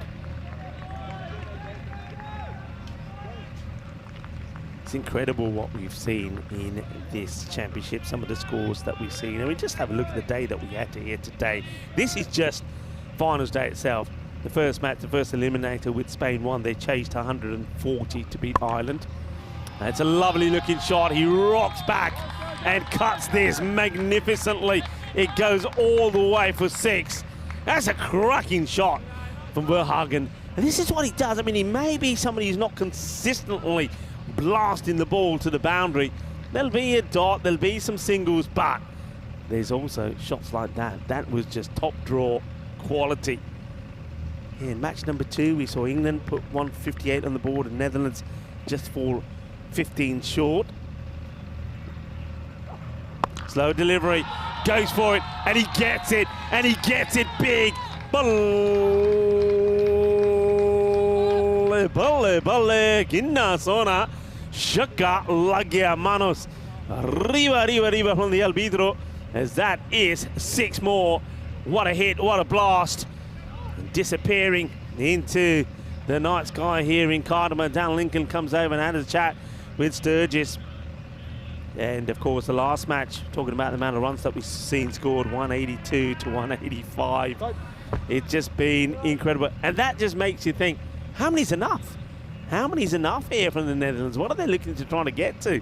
140, 150 more? It's a night match, so you would say maybe a few less. It's a good comeback there for Sturgis. He gets this one slightly shorter and gets it into the body of Verhagen, who's not able to work it away. He's moved on to 23 of 10 balls. Kloppenberg maybe a little bit lucky there when he slides one up in the air and doesn't go to hand. He's on 16, 42 without loss. So it's a pretty decent power play so far. I don't know if the batter was ready, but he doesn't shy away. And this is another one that's going to go over the offside, and it goes all the way where extra cover would be. So it's another 6. So Verhagen at the moment making the most of the time he spent out there in the middle against Spain as he smashes another one for 6. 48 now without loss and a ball to go in the power play. Sturgis has gone magical in this over, 21 off it already. The reigning champions, Netherlands, finding the runs on short, and this is high up in the air. This could be the wicket they needed, and it is. And there's no issues there as the catch is taken. So once again they go upstairs, they bang it in, don't they? It's a short delivery, and Verhagen doesn't shy away from it this time, goes for it, doesn't get it right. It goes high up in the air. It's a really good catch taken, and that's a breakthrough that they needed. And well, not so what they're waiting for here. Are they checking to see something? Because the batter's been asked to stay. So what's the decision here? Was there one that was already over the shoulder? Is that what we're... There was one, a short one, wasn't there? That was called one for the over as well, and it was a wide one, wasn't it? Wide outside the off. So they're just checking to see if this one is another that's over the shoulder. If it is, it will be called a no-y. So they're checking. Nothing's come through at the moment. And then finally, there's the decision. So deciding that he's not quite over that shoulder. So he gets away with it, and it's going to be out. So that's the first wicket. It's the end of the third over, and the first wicket falls, and Verhagen, who was not removed in the battle with Spain, but he will go. He's the first batter to depart. He'll go for 29 of 12 deliveries, and Netherlands are 48 for 1.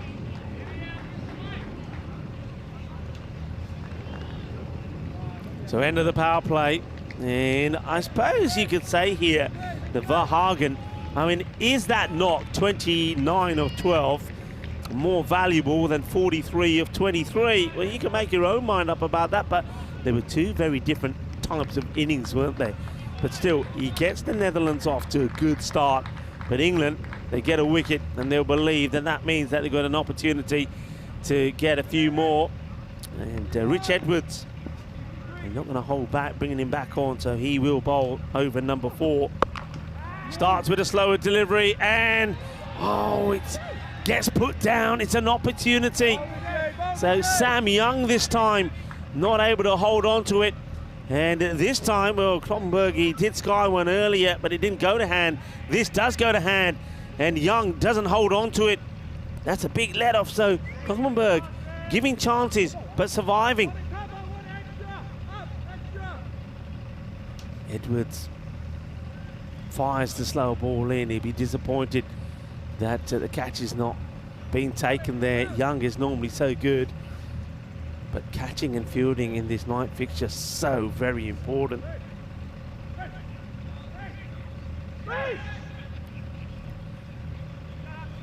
Making a subtle change in the field here to the left-hander. Musa Ahmed comes in at number 3, and he goes big on the leg side. And Musa, he either starts with a 6 and keeps going, or he doesn't get anything to his name.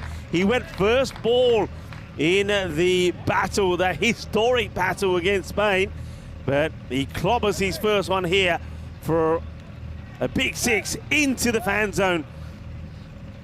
Smashes that away. Netherlands, they'll want to keep piling on the pressure.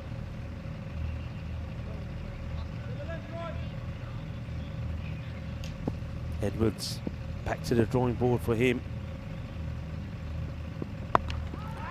It is out over, but there's a fielder there who takes a great catch. No mistakes there at all. And get the feeling that that was a setup, really. Edwards gets it. Catch is taken there by Thomas Bevan. The Bevan seemed to swap places there with Young as well. And maybe Young not picking the ball so well, so Bevan takes over. He holds on to the catch. Musa is going to be 6 and out for him. Gets it outside the off. Musa goes through with the shot. Doesn't get it clean. Bevan, good hands, good footwork, holds on to the catch.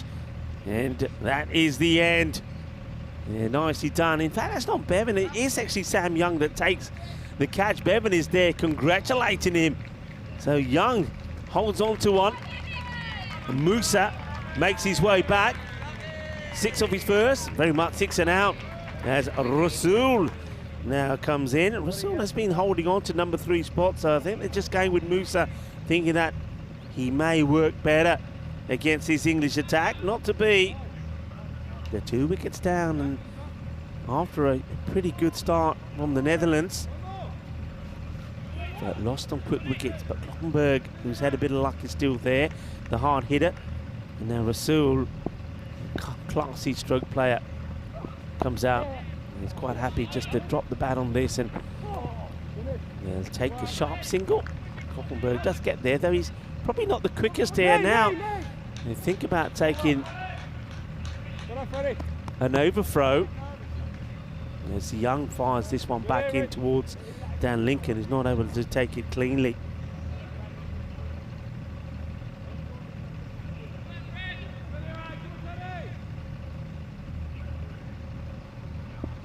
Edwards charging in, really not holding back. It strays on the legs though, not a good delivery. And that's an easy hit for Kloppenberg, isn't it? Doesn't lose his shape, does he? He stands upright, just negotiates this away beautifully. Lovely shot. Look how straight and upright he stays. It's all in the hands, all in the arms. And he crunches that to the boundary. Not a good ball, though, from Edwards. Straying onto the pads. Kloppenberg puts it away.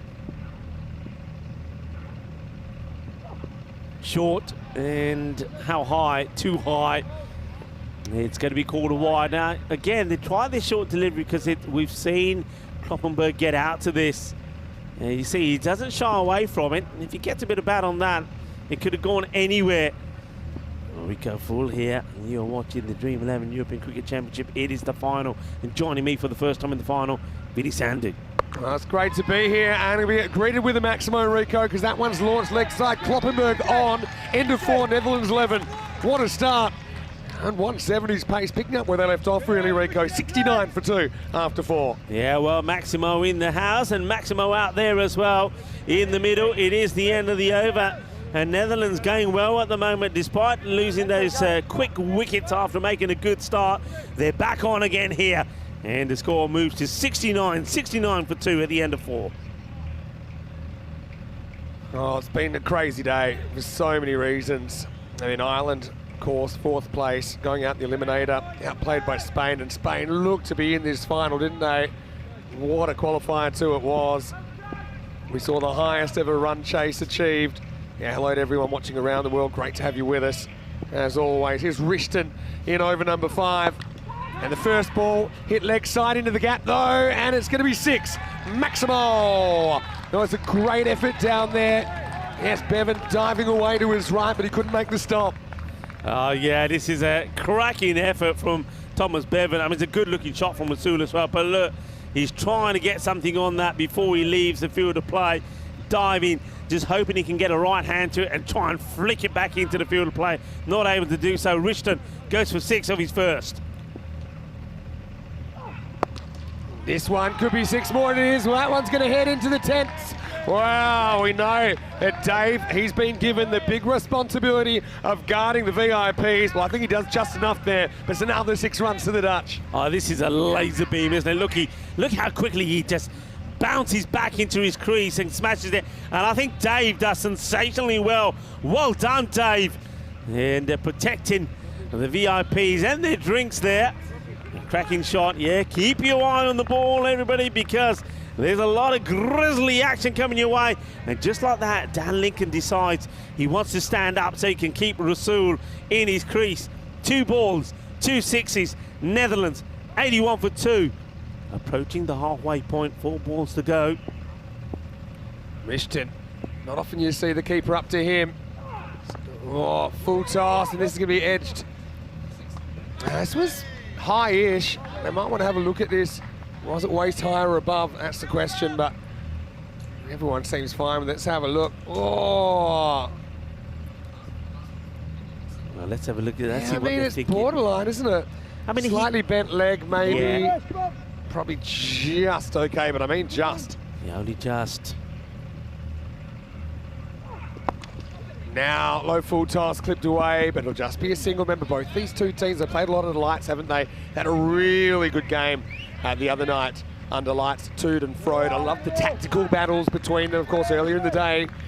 You and Rhino were calling qualifier 1. England just getting over the line. Dutch on the chase, couldn't quite get there. Is this a blessing in disguise? They get sent in here in the final. Time will tell. A little bit of a cutter there, but no edge. So Rasul, he had a good tournament as well. Rishton, big smile on his face. He was the only one that was appealing there. He didn't even get anything from his captain, the wicketkeeper, Dan Lincoln. A nice appeal, though, from Rishton. Not out. Rasul survives. He's made a good start, though, Rasul. Last ball, then, of this, the 5th. And where's this one gone? I think he's going to go for 4 runs. A little bit of an edge here. There's nothing that Lincoln can do about it. But that's the danger of this when you stand up.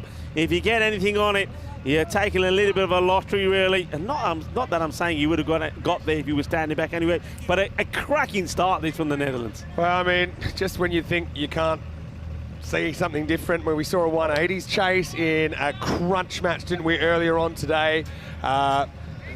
what drama. That's all I can say. Whoever wins it, it's going to be a returning champion. We know that. But these two teams so evenly matched. I think the Dutch with this start, for me, they're just ahead. One final push. We had Virginia in here earlier on from Share the Meal, and it was really great to hear what the United Nations World Food Project are doing.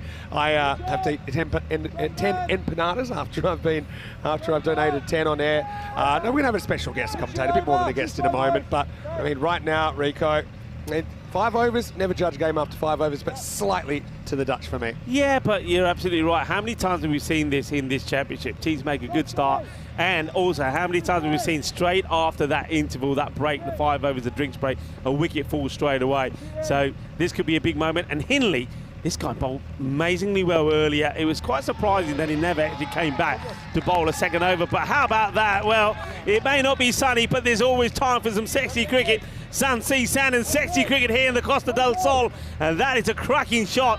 Reverse Malachi. And, well, that one's been hit away beautifully. What a shot this is. And, well, this young man, Kloppenberg, well, remember I said this already. He is the youngster looking for a sponsor. And he's a class act, so come on. He needs a bit of sponsorship, this young man. Have a look at him. He's just sensational. 16 years old. Yeah, it's quite unbelievable, isn't it? And so, Hindley's had a brilliant tournament as well, hasn't he? Step across, he fetches it effectively into the trees. Maximo Kloppenberg knocking on the door of a half ton. Oh, that's quite sensational. Well, Hindley, when we saw him bowl earlier, he only got the 1 over, and there was myself and Reino were talking about, you know, what do England do? Who did they go to? This was in the match when these two played earlier on, and of course England were victorious in that one. Hindley bowled 1 over and he took a wicket and only 2 runs came. They did go to Richton to bowl the last. I think it was the right idea. But this time around, it looks like Netherlands have got the measure of him. He's bowled 3 balls, gone for 10. No total safe anymore, is it really, after what we saw earlier? And so, yeah, thought it actually takes Kloppenberg to 40 in their scorers. They've been super quick today. I think there was no doubt as soon as he hit that, it was going out of here. Oh, yeah, a bit of a delay. That one's gone into the woods. I tell you what, I'm going to go see if I can help find it, and maybe somebody's going to come in and take my place. That's a very good idea. Let's see who we can find here. And right now, it's the comeback ball, and it's a miss. And they think of a bye, but it's not quite there. So, time to breathe for the first time in a while.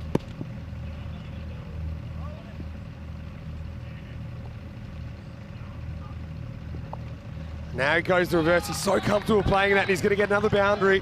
So Kloppenberg to 44.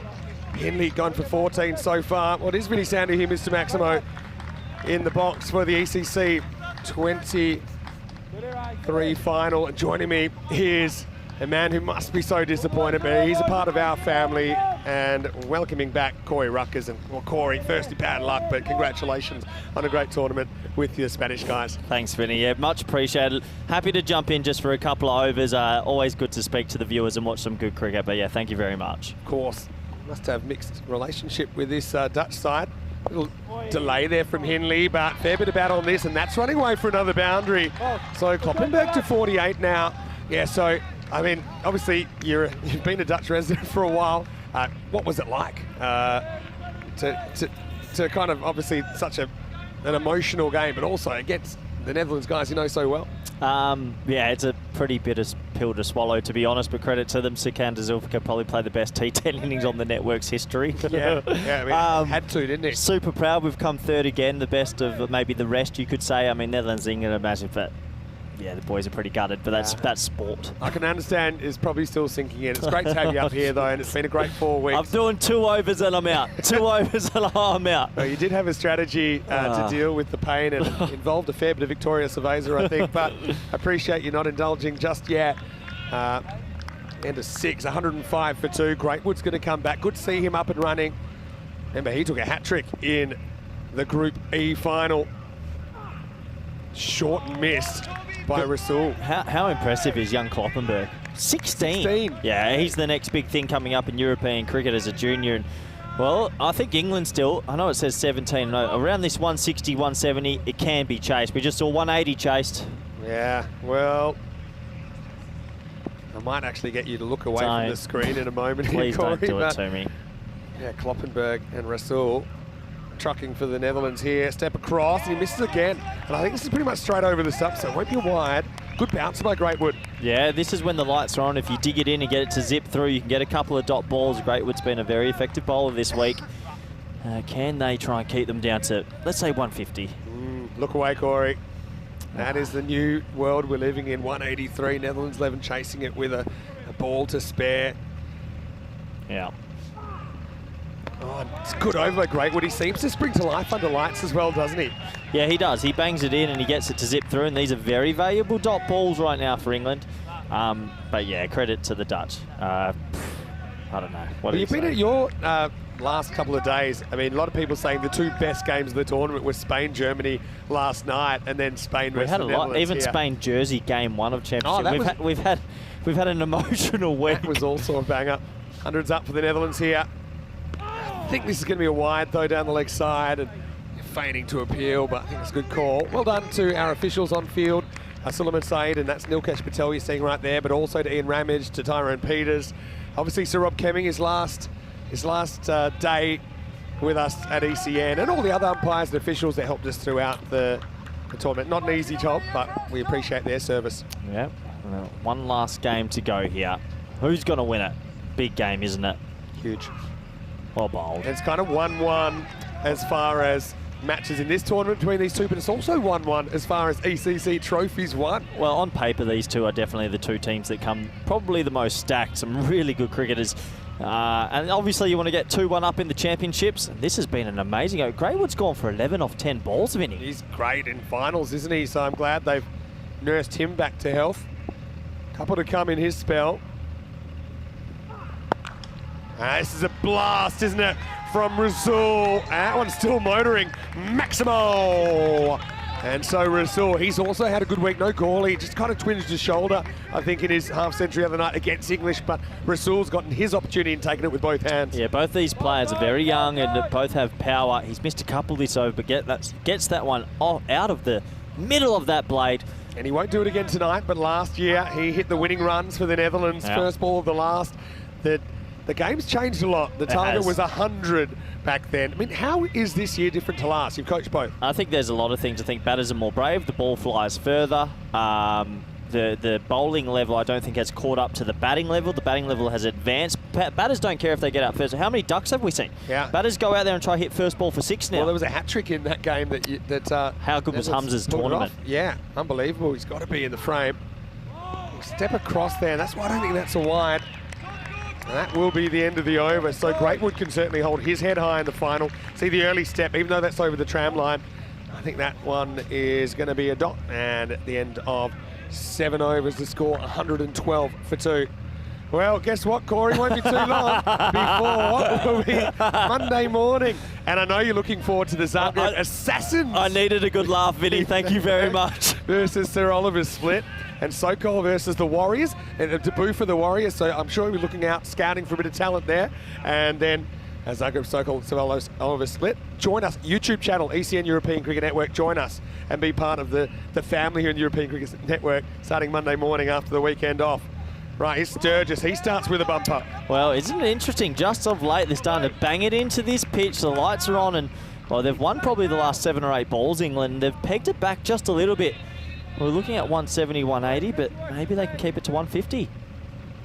Yeah, maybe. Good game of cricket. Oh. Well, great tournament. I've got to admit, we had some of the ECN super fans up here for that whole second innings, and I think they'll never forget it as well. It was absolutely electric. Well, this is going to be skied.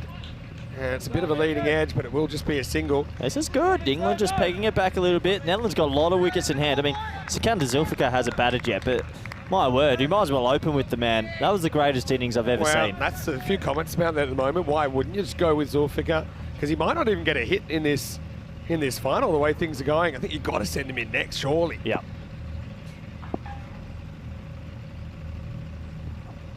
And he might come in now. because Rasul's bowled around his legs, and that's a good moment for Tommy Sturgis. And I've got to say, this is something I think, one thing bowlers have learned, you shouldn't always follow the batter, go at the stumps, take your chances, and a lot of those whack the timber, and that's one of them. So Rasul departs as 113 for 3. Could be a blessing in disguise for the Dutch, because I reckon it is Sikander Zulfikar coming next. And well, you're right, Vinny. Sometimes when the batsman gets across, you might as well just go at leg stump. Well bowled, and very good indeed. Yeah, England come together, but yeah, little step across. Shows the furniture. Rasul, again, handy contribution for him, but he'll have to depart. He puts together 24 off 13, 3 maximos in there and a boundary, and the score 113 for 3. Yeah, it's a good platform here for the Dutch to really explode at the end. And well, here comes a man that arguably would it go down as the greatest ever innings on the network. Given what's at stake, I mean, if this is the biggest game of the year, What did he end up on? I think it was 92 off. Hold this. 92 off 21. You could argue it's the second biggest game of the year. I know we've got the ECL as well, so it's always hard to grade one against the other. But given the circumstance and what was on the line, I think it has to be at the top of the tree, or if not, tying for it. As the man of the moment, Sikander Zulfikar, almost gets run out first ball, but I think he might have just been home. Well, I reckon if that's a direct, he's in a bit of trouble there, Vinny. Very close indeed. Maybe it's something they'll look back at later. Yeah, let's have a look. I mean, I wonder what he's thinking. And he's quite a, you know, Sikander very well, obviously. Yeah, I know the Dutch bloke. Lovely guys. Such a mild-mannered, humble kind of a guy. What a player to come in at 6 and 7. Kloppenberg, the teenager on 49 in the ECC final. And he won't get to his 50 this ball. Sturgis can bowling that length, which has been pretty effective for England under lights. Yeah, they're starting to get it to hum. This is a good comeback from England. It really is. Vinny, I've got 7 balls left for this ECC. I'm going to try. I'm going to try and enjoy them before I go and jump into that beautiful VIP area. There's a lot of fans here tonight. Well, Harrison Ward's jumped into the comment section asking how many beers you've had. Yeah, there'll be hopefully 0 at this stage. And this time he goes to the skies, and it could be curtains for Kloppenberg on 49. He's dropped. Well, you wouldn't bet on it, would you? Sam Young comes in, that hung in the air, got there comfortably. Late misjudgment, that brings up the 50 for Kloppenberg, but it'll be a missed opportunity. Well done to the youngster though, 50 off 20 balls. End of the over, 115 for 3. Well, just moving a little bit at the point of trying to catch it. Hey, credit to Kloppenberg. When you're 16 years old, you're playing under lights on an ECC final. He's 50 off 20. That's pretty remarkable. Good spell from Sturgis as well, Vinny. I just feel like England in the last, since I've jumped on, have sort of pegged themselves back into this game. Yeah, it's topsy-turvy. I'm not going to harp on the last game, but I just want to know how are the guys, how are the Spanish guys, and what did you say to them at the end of that game? Honest answer?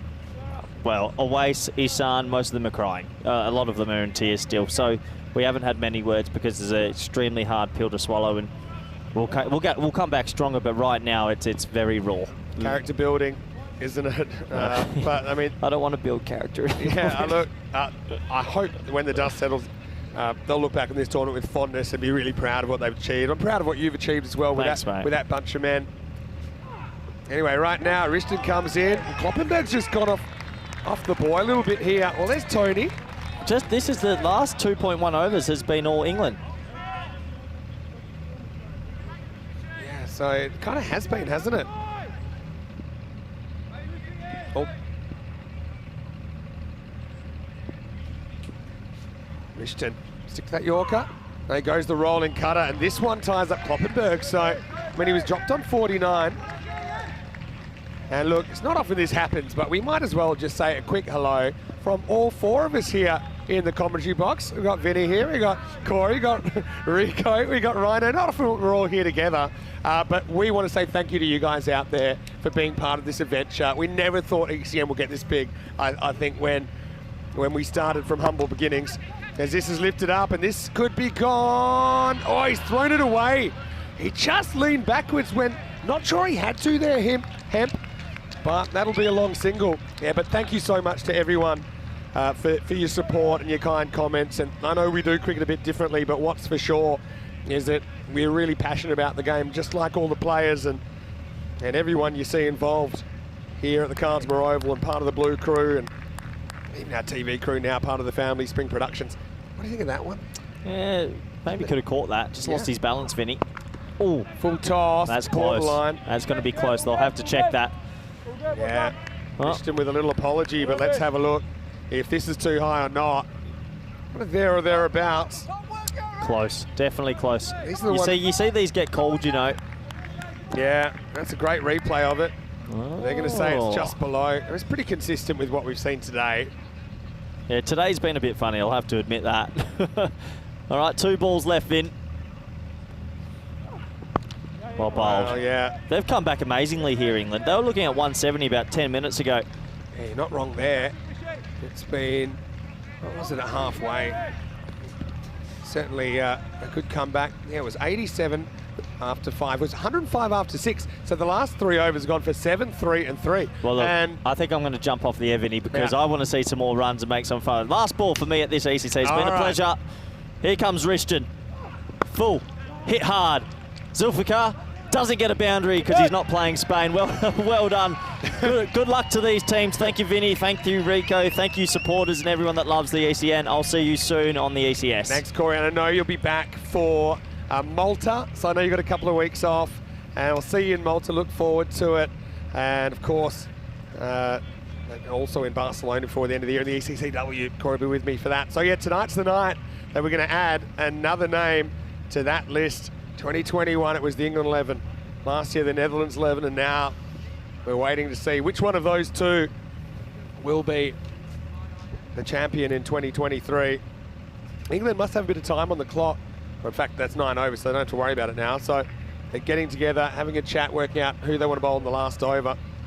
This is where occasionally they've used spin very well in the 10th over. They haven't been scared to do that. Rishton often bowled the 10th, but he bowled the 9th. Rico Full joins me back in the box. It was nice to hear from Corey. That was very good of him to come on for a little bit. Yeah. I knew a lot of people wanted to hear from him. Yeah, it's wonderful. Of course he's going to be feeling it. I know I had a quick chat with him off the air as well, and, you know, the boys are feeling it. But, you know, guys, if you're listening, you've got to be proud. It's going to hurt. Of course it is. You're going to wake up tomorrow, it's going to hurt. There's going to be a few things that are going to play on your mind, but I think you've got to take a lot of credit for what you've done. And I know all the Spanish supporters that have been here, that have been tuning in, will say the same. You've all been absolutely magnificent. You've been heroes, you've been stars. You should be proud. And, well, you pushed a very, very, very good and very strong Netherlands side, the reigning champions, all the way down to the wire. I remember I gave one of the players a hug. This is probably 20 minutes after the game finished, maybe half an hour after the game finished. I won't say who, but I gave him a hug and said bad luck, one of the Spanish players, and his heart was still beating a million miles an hour. You know, you could just feel it. Obviously, it's a bitter one to take. Kloppenberg wants his mojo back, and he's going to get it. Maximo! They bring on Scott here in the last over with some right arm off spin, but that one never bounces. And Kloppenberg's been a revelation, hasn't he, Tune?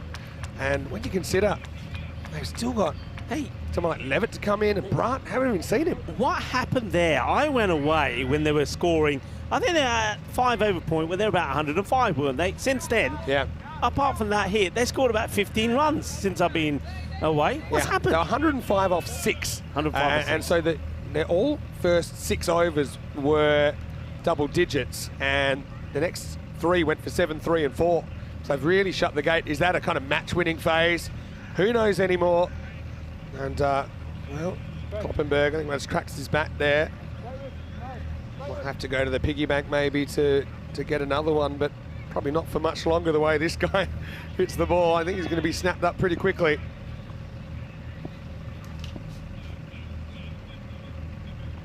Steps across, hits hard, hits flat, and gets dropped for 6 off the hands of Young. Was another drop, different kind this one. He's dropped Kloppenberg again, dropped him on 49, dropped him on 64, but this one cost him 6. Dropped him on 16 as well. He's dropped him on 3 times. Sam Young has dropped Kloppenberg on 3 times. Well, I'll tell you what, he's going to be buying him 3 victories as well at the end of this. But Young, well, he's just not been able to deal with it in the night. Oh, that's going to be too high. That's a 7 up, Rico. Well, can you believe what you're seeing here at the Khartoum Oval? That one was chest high. Kloppenberg nails it, and he's got a free hit to come. Oh dear, oh dear, oh dear. Just when everything was looking pretty rosy in the last 5 overs, they go for something different, And David Scott has got it all wrong. 7 up there. That means that 3 balls have gone for 20. Free hit coming up. And the Netherlands, well, now all of a sudden they're looking to see if they can touch on the 150 mark. I wonder, do you remember that last game? And I don't want to keep harping about it, but Spain got to 182. But do you remember the last ball was a wicket? And I said, I wonder if that will make a difference. Do you remember that? It was actually Daniel Dorkaya got bowled last ball. Yeah. And at that time, you know, we thought it was far-fetched thinking, didn't we? But it would turn out to be a second last ball game.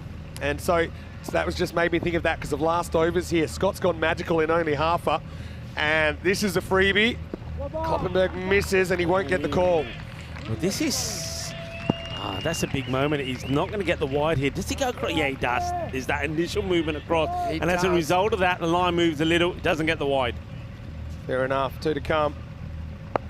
Goes big step and can't get it past the bowler. Yeah, Kloppenberg has been strange. He seems to have timed the ball worse since 50, but apart from that little half-over burst, still, I think something here in the 140s. For me, it's a really good game coming up.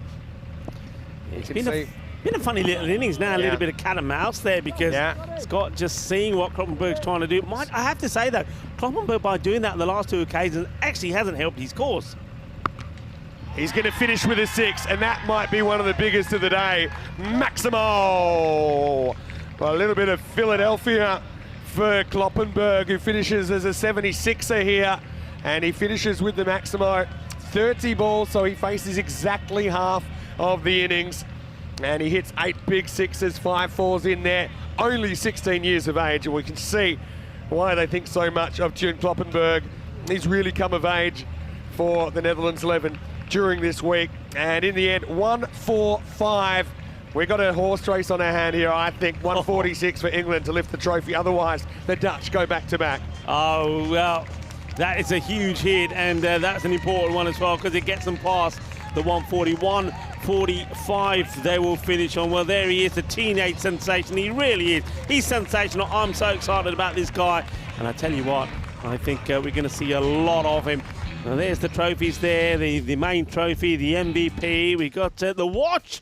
That is, of course, donated to us by Frederica Constant, our official time partner. And that will be given to the MVP as well. So it's going to be a special night. It already has been a special day.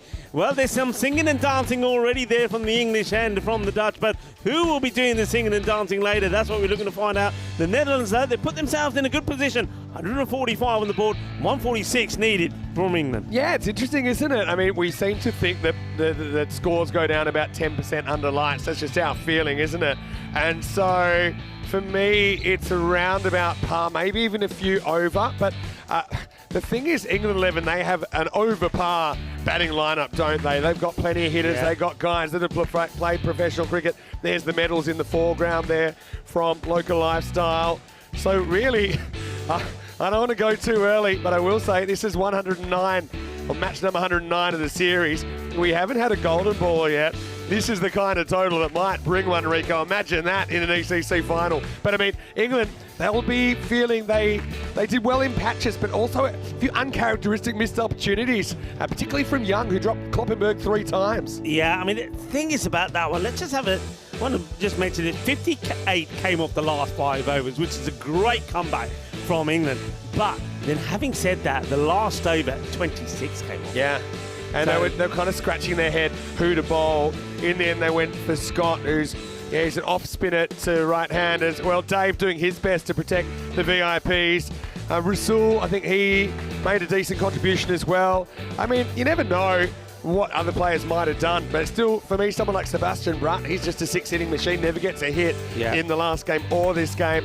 Having said that, I still think both teams feel they're favourites. I think they're so confident. Both teams are going out there thinking they're in front, and I think that'll set up a really good second innings, the final innings of ECC 23. Yeah, I'm loving the flashing bails out there as well. I think it's quite fitting that we've got them here for the final as well, and that was a great delivery, wasn't it? Yeah. From that wicket from Sturgis, getting Rasul. Even that, you know, throwing it back in when he probably didn't have to.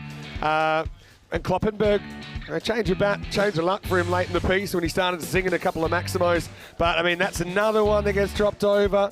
Okay, Scott kind of battled back into the over, didn't he, in the second half with a couple of dots, but then things would finish with a 6. And, yeah, you should be biting your nails because this tournament is on a knife's edge, even after 4 weeks, even after we started with 31 teams, then 7, then 4, then 3, then 2. Well, after this, we will have only one European champion here in 2023. Well, we started this Dream 11 European Cricket Championships all the way back in Group A when France, funny enough, put 149 on the board against Spain. Spain went along and chased it. Is it going to finish in the same way? Is it going to finish with another great run chase? Well, that's what we're going to have to wait and find out. Let's have a look at the scorecard. Well, Kloppenberg was fantastic, 76 to 30, though he was given 3 lives. He was dropped on 16, 49 and 58, but he got the runs on the board. There's the bowling figures there, 2 wickets there from Tommy Sturgis, but they don't go back to Hindley. They try Scott. Scott goes with 26 in the last. That could be vital. Interesting one. For me, Greatwood was the best of the bowlers. He only concedes 17, doesn't pick up a wicket, but he certainly created a few dots. Well, the moon's out, the crowd's out, and everyone's out to see who will be the third ever champion of Europe here at the Carlton Oval. Join us after this break. It'll be great to have your company and join us for the ride. Vinny Sandu, Mr. Maximo. Big thanks to Corey Ruckers again for stepping in for a bit. But I'll be back with Rico Full after this with the exciting conclusion of the final. This is the Dream 11 European Cricket Championship.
European Cricket Championship is proudly brought to you by Dream 11, HCL Software, Junta de Andalucía, and Stake.com.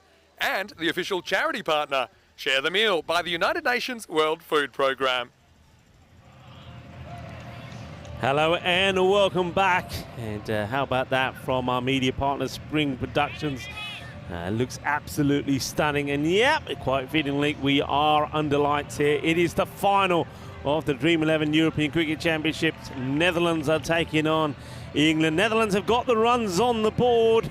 145, so 146 required for victory here for England. Both these teams know what it's all about. They have both been winners here back in 2021. It was England that were victorious. Sir Dan Lincoln, their captain, knows all about it. Last year, they were beaten by the Netherlands to the top prize in Europe, in European cricket. Which one of these two European giants will get their hands on that magnificent trophy again? Will it be that man there, the captain of the Netherlands? And you can see some of the young stars coming into the game, and also some of the legendary ones as well, some of the senior players.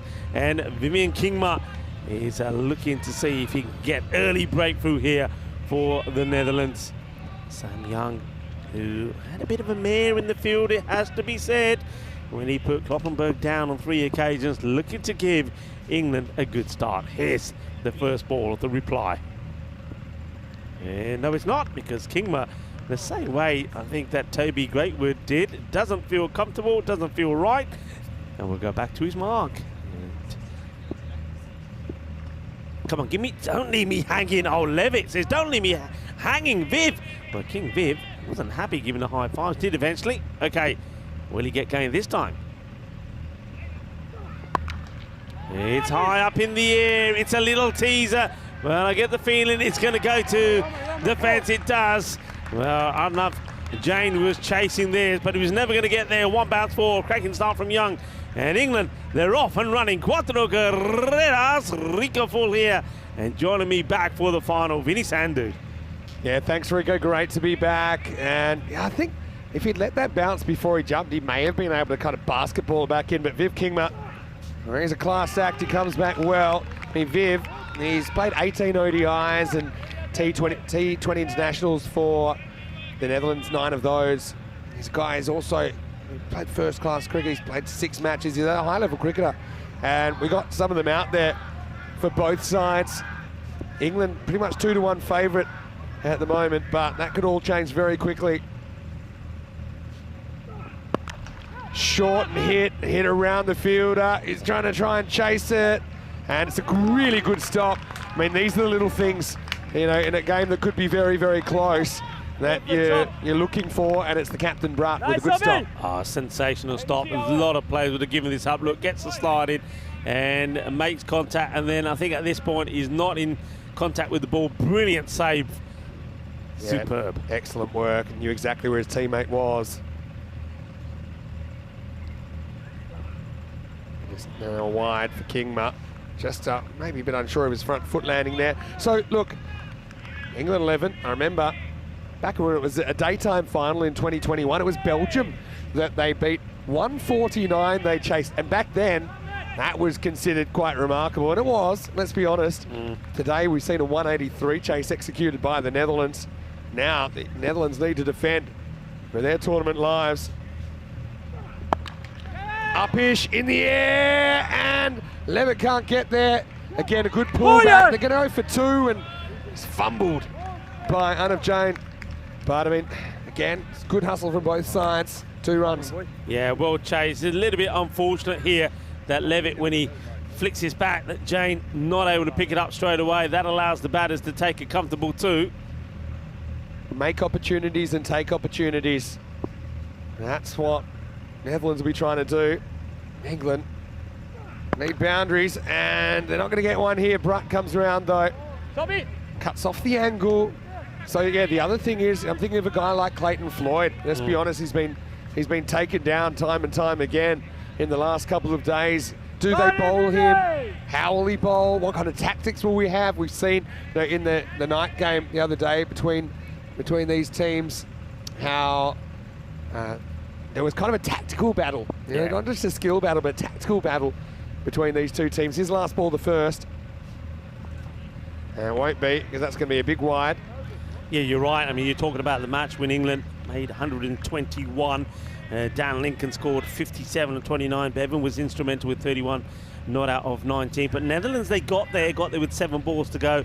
But Boris Gorley was the key player then. But he's not in this match. Obviously, he's suffered a knock to his wrist, so not playing. Little knock here when Lincoln, his first lead delivery. He'll take one, he'll retain the strike, so that one's almost a draw, maybe slight advantage to the Netherlands 11. 12 off the first, it's 12 without loss. Well, Rico, I don't know if I want to say it out loud, but we haven't had a golden ball in this tournament. Golden ball, of course, is the tiebreaker. If the scores are tied tonight, at the end of this game, the batting side, in this case, England will get 1 more ball to get 2 runs or more to win the trophy, not just the match. Netherlands will be trying to defend 2, and if they can do that, they'll win the trophy. Could this be our first ever golden ball final? Well, why not? I mean, 112, that is the emergency number, isn't it, in a lot of parts of You're Europe? right, actually. So maybe, and he'll dial the number. It's an emergency, we'll get the golden ball. Who knows? We're due one, and wouldn't it be quite amazing? I mean, let's face it, everything else has happened, why not? Yeah, I mean, I think the odds of a golden ball are a lot better than a team chasing 183, especially from the position that the Netherlands were in. They didn't really get a flyer, which is funny to say. You know, the thing is, I think Corey was in the box with me when I was talking to him, and I said, this is when some of the scores that we were seeing, and I said to him, you know what, it wouldn't surprise me if we see 200 chased, 400 in a match. And, well, it wasn't quite 200, but it was close enough, wasn't it? As Spain made 182 and Netherlands got there. I just knew that some of the things that we've seen here, that was going to happen. It's just amazing. Some of the things that we've seen this year, and the year's not even over yet. Yeah, you're right there. I mean, it's been a year of firsts. Ellenbus, I wonder if there's a little bit of cat and mouse there. Again, you've got to be conscious of the clock here. You'd hate to see that in the final. The time rules still apply. They apply to all games. Lincoln faces up to Ellenbus. And he drives. Does he get enough? Just. That's another ball. Certainly not out of the middle, but it'll bring a boundary for the English. Yeah, they'll take it. I mean, that's the way that we got a boundary last time around as well. And they're not hitting it cleanly. The bowlers just bowling just slightly short of a length and not allowing the batters to drive. And, well, Sam Young has brought up a boundary. Now Dan Lincoln as well, both with a 4 to the name. Ellenbus, maybe a slower ball dug in. He stops the shot here. Now, is this hanging in? I don't think so. It's going, and it's gone. Maximo! Really well timed there by Lincoln. He went up, he knew that long on was up in the circle as a mid-on. Not that it would have mattered, he gets the journey. Yeah, this is an exceptional shot. It's just, he relies on his timing. He doesn't have to try and hit it too hard. And sails over the boundary, and of course the boundary fence. 6 runs. So the first Maximo of the innings of England.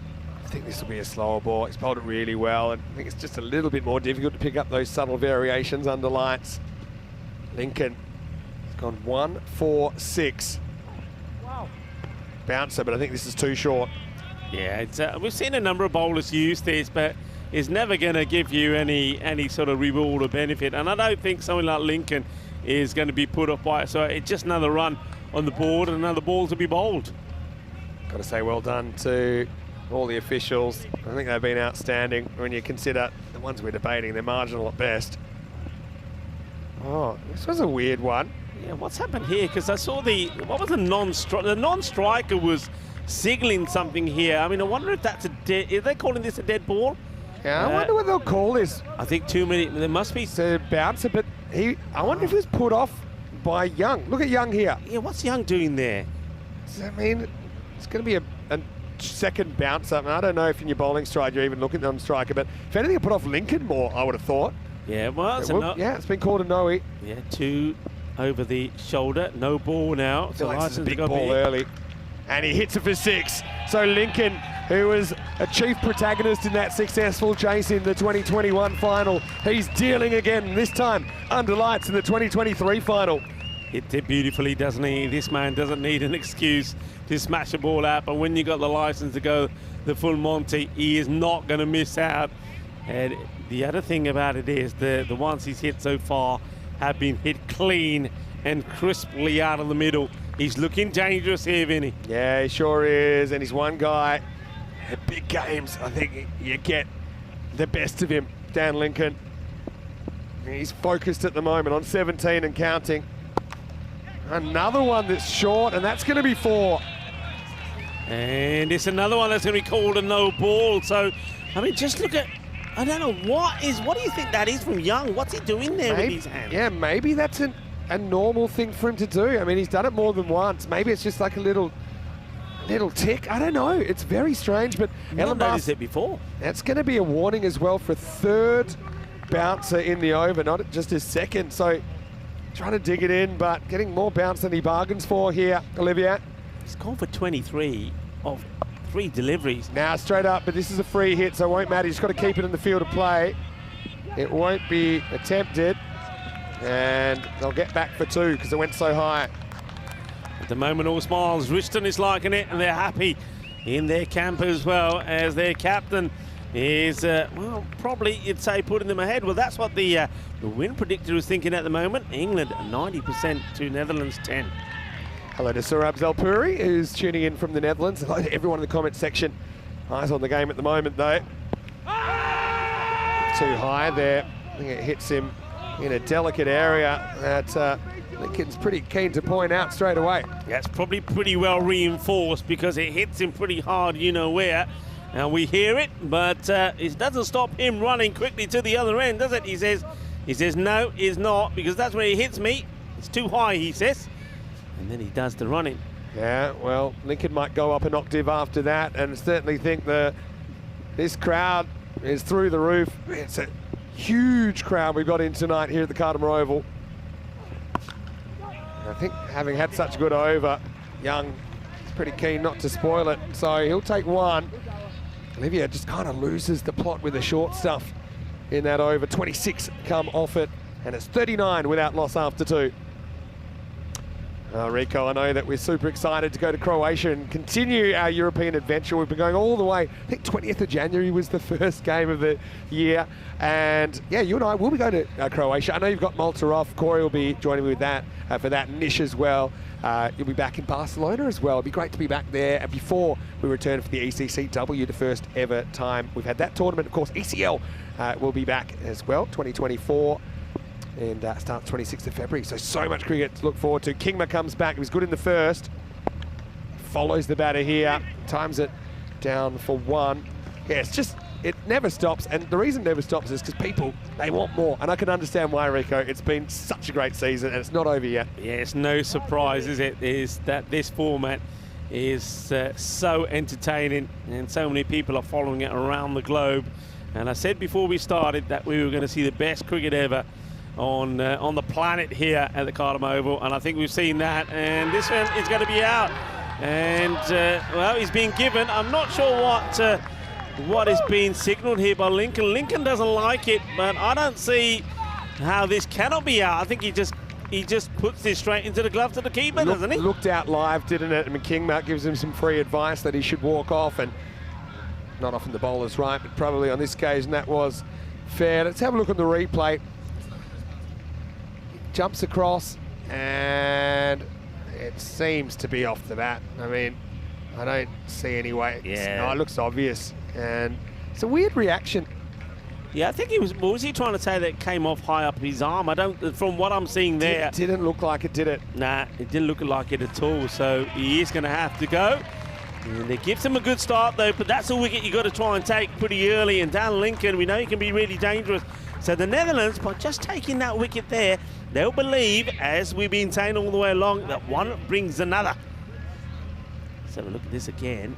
I mean, it looks pretty obvious to me, unless I'm missing something. Let's have a look. Yeah, I don't, what I'm seeing there, I know the umpire only gets one look at that, and it was pretty sure there was bat on there. I think it was a soft dismissal, really. So, Kingma, nicely done from him. He gets a wicket. And you can see now he's just looking around at his field, saying, come on, boys, come on, we got one here. And you've got to put that over, that bad one, from Ellen Bass behind you. Hindley had a great tournament, hasn't he? Gets the nod at 3, and short first up. This one might be the one for the over. Viv Kingma.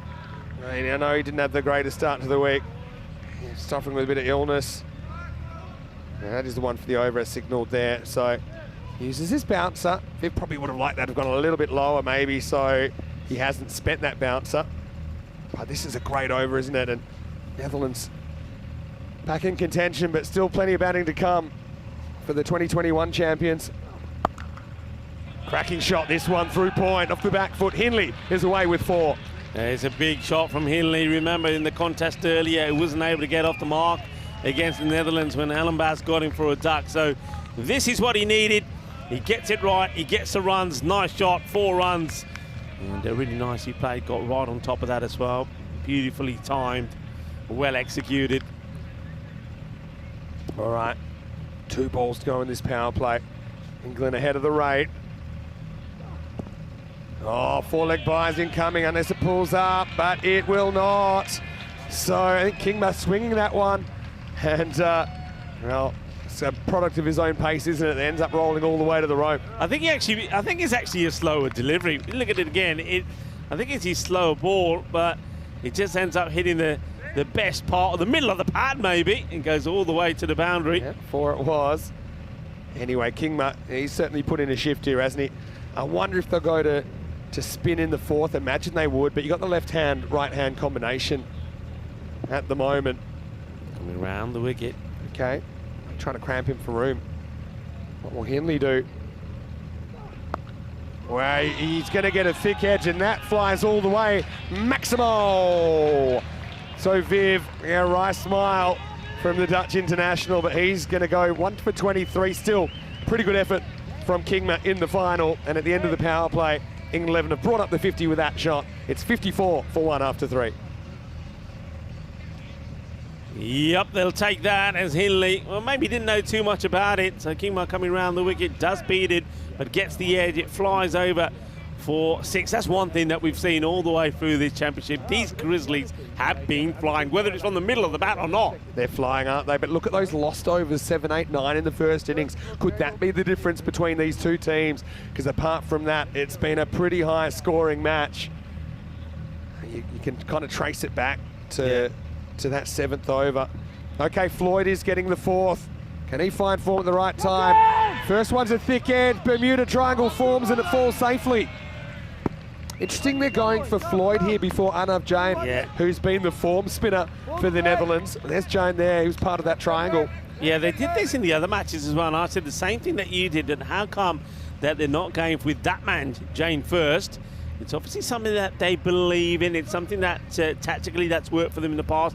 Floyd, you won't mind me saying so, he hasn't been at his best with the ball. A lot of the bowlers, a lot of the batters, I would say, have taken a liking to him. He likes to bowl the carom ball, so the one that goes away from the left-handers, but this one will never bounce on the field at all. Gets it wrong. 6 to Hindley, Maximo to the English 11. Yeah, and that's been the issue for me. He's bowled too many of these, not just to the left-handers, but to the right-handers. Oh, yeah, liking the style there. That is 6, is that man? Yep, it certainly is. Comeback ball for Clayton. And this is hit sweetly as well. In fact, that one's going to fly into the fans. Maximo! Oh, Floyd once again getting the treatment, this time under lights in the final. Yeah, he's got to get the ball to pitch, hasn't he? It's another one that's too full. And this time he says, I'm not going to go out here, I'll just wait. But it's the same result. It's 6 more. Yeah, Floyd, he likes to flick that ball out of the front of the fingers like a rolling kind of little leg spinner rather than the orthodox delivery.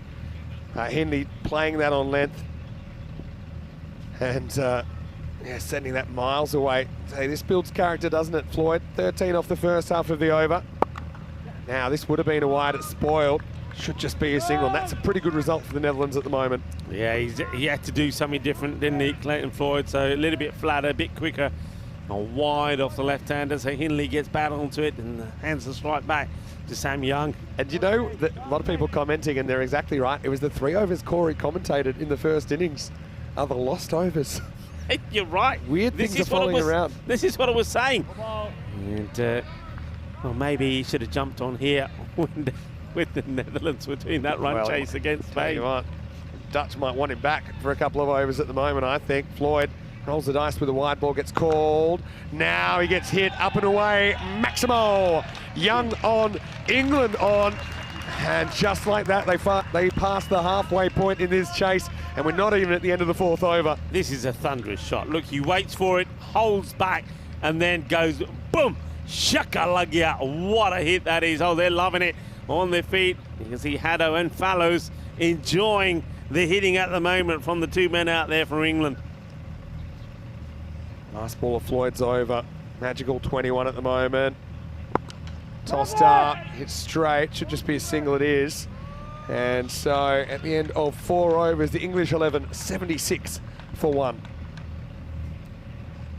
Yeah, Rico, I mean, both these teams, they've had their wobbles this week, haven't they? And, you know, if you go back to the English 11 group campaign, remember Switzerland beat them in qualifier 1. Yeah. And so England had to win 2 consecutive games to keep their tournament alive. They managed to do that. Netherlands, don't forget, they started the week with a pretty heavy loss to Italy that never ended up qualifying for the 4 in the end. They also lost to Spain during the week, and they almost lost that qualifier too, if not for an unbelievable knock, one of the best we've ever seen from Scanner Zulfiqar. So far from plain sailing all the way. I think this is a good move.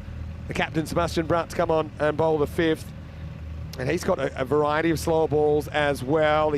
He's alarmingly accurate, Sebastian Brandt, and I think that's what they could use right now. Yeah, he is. He's got also very good variations, and that's what he'd be relying upon here now. All right, can the Dutch find a turning point here? Good shot first up. Anytime it's a 1, it's a win for the fielding side. I mean, look at that rate. Up under 2 a ball here. Lovely sub, good But start, if you can just keep it a single, obviously a dot's even better, or a wicket's even better, but you know, the first, I suppose, thing you're trying to do to turn things around is keep the ball in the ballpark. Sebastian Brandt trying to get his team back into this contest in the final at the moment. England racing away with it with Young and Hindley. Hindley's made a great start, 23 with just 7 deliveries. He's a really good player. I think he's really enjoyed his time here at the Cardiff Oval. Now he's going to help himself to 6 more. Maximo! And look, take nothing away from the batting. The batting's been class. There's been some really good shots. But I think also the Dutch have compounded the problems with some mis-executions, with some inaccuracy in this inning so far. Yeah, he goes for the stumps, doesn't he? But goes a little bit too full and just slightly drifts onto the pads. And that slightly is what makes this shot possible. Beautifully executed. Hindley, well, he's motoring at the moment. Slower ball this time, picked and hit, and 6 more. Maximo! Well, they're putting on a show at the moment, aren't they? The English, and there's shades of this 2021 final about it against the Belgians. And the Belgians put on a big score, 148. The English made it look small right now. That's what they're doing to the Dutch here. Yeah, Hindley was in superb form against Spain when he scored 40 of just 12 deliveries and getting to the 142 required for victory with 9 balls to go against the Spanish. Now, he was then rested in the match against the Irish yesterday. That could be too high. We might have a look at this. It's probably, I mean, it is the slower ball. The question is, how much does it dip? I wonder if they are checking it or not. I think that one's okay, but we'll have a look at it as usual. This is the kind of one which, with a bent leg, we haven't seen them really called. And so that'll be okay, but just a single, the result. Young back on strike. He gets another full toss that he doesn't put away either. So just a single brings Young to 21. Here's the scary thing though, if you're the Netherlands and you take a wicket, I mean, who's going to come out? Probably a Bevan, I would imagine. Rishton, of course, hanging around. Cameron Hemp, been a key figure in the series. David Scott, I mean, he's been a bit of a machine in the middle order as well. Last ball, the 5th. It won't be, because Brandt misses down the leg side. Yeah, off to a fly, but this is very similar to what we saw Netherlands do. Netherlands, of course, at the halfway point got to 87, and then England found a way to slow them up, and that's what the Netherlands got to do. And one way to do that is to get a wicket. They desperately need one here. Oh, that one does look too high, you know. Is it going to go all the way? It does. Maximal. And that's going to be a 7-up, and it's called. So Ken Brunt, we talked about his unerring accuracy, but he just loses the handle on this one. And that compounds the Netherlands' problems even further. It's a clear one. And it also goes the distance. No doubt about it. And he's got away with a couple, hasn't he? But this is a 7-up. So looking to bring the 100 up at the end of this, the 5th over. And this could be another, you know. And I think this has been called as well. Oh, it could be a run out here. There's no one at the stumps, though. Oh, this is kind of chaos personified at the moment. It's a second high ball, which means he's on his final warning, and these aren't even close. I mean, Brunt knows. And edge down. That was a great heads-up play at the end, because with no keeper there, they said, you know what? Let's take on the second. Henley will sneak back on strike for the free hit. So big problems at the moment for the Dutch. Another free hit, another full toss. And Brunt just doesn't get it right in that over. 27 come off it, 103 for 1 after 5. Well, I want to welcome you into the commentary box. Vinny Sander here, Mr. Maximo, got Rico Full with me. Thanks for joining us on this journey on behalf of us, and of course, Corey Ruckers, Andrew Ryan as well, on behalf of all of our European cricket family. We'd love for you to stay on the tour with us. All you have to do is subscribe to our YouTube channel, ECN European Cricket Network. Big thanks to Spring Productions, Blue Crew, ground helpers, all the spectators, officials, everyone. There'll be more thank yous after the game, because we do have the trophy ceremony. Going back to this game though, I mean, England 11, I always knew that they were going to be in the conversation. We didn't always see the best of them. Yeah. I think a few new guys as well took a little bit of time to find their feet, but right now they're looking class. And the Netherlands, maybe a sign they ran their race in qualifier too. Yeah, look, we did say at the beginning of this week that any of the teams that we saw had the potential to go all the way. We knew that. But yeah, England, they're always going to get better with the more matches to play. We saw that. We saw some of the bowlers come good at the right time. I mean, the other thing about England is, and this is one thing that we really have to talk a lot about, remember they had that serious virus in the camp as well. Yeah, they did. And I think not only did they have to fight some really good teams, but they had to fight that virus as well. So fair play to them. And they've just been pretty outstanding in the way that they play. But take nothing away from the other sides. We saw great cricket from the Spanish, great from the Netherlands here as well. But for me, they just lost their lines here, the bowlers, haven't they? I mean, 3 magical overs in the first 5. That's not how you're going to defend this score. That's right, and they're on 200 pace up at the halfway point. So it's quite crazy what we've seen. And really, it's theirs to lose. England with one hand on the trophy, but let's not forget that with 5 overs to go, we were all sure that Spain were going to be in the final, and that one took a turn. I find it a bit hard to believe as well Jane isn't brought on until they've passed the 100 mark. Yeah, Jane, just a bit of free advice to Young, who he might have a stare about it, but he should be watching the bowler when he's in his lead up, not just after. Anyway, this is hit down to long on for 1.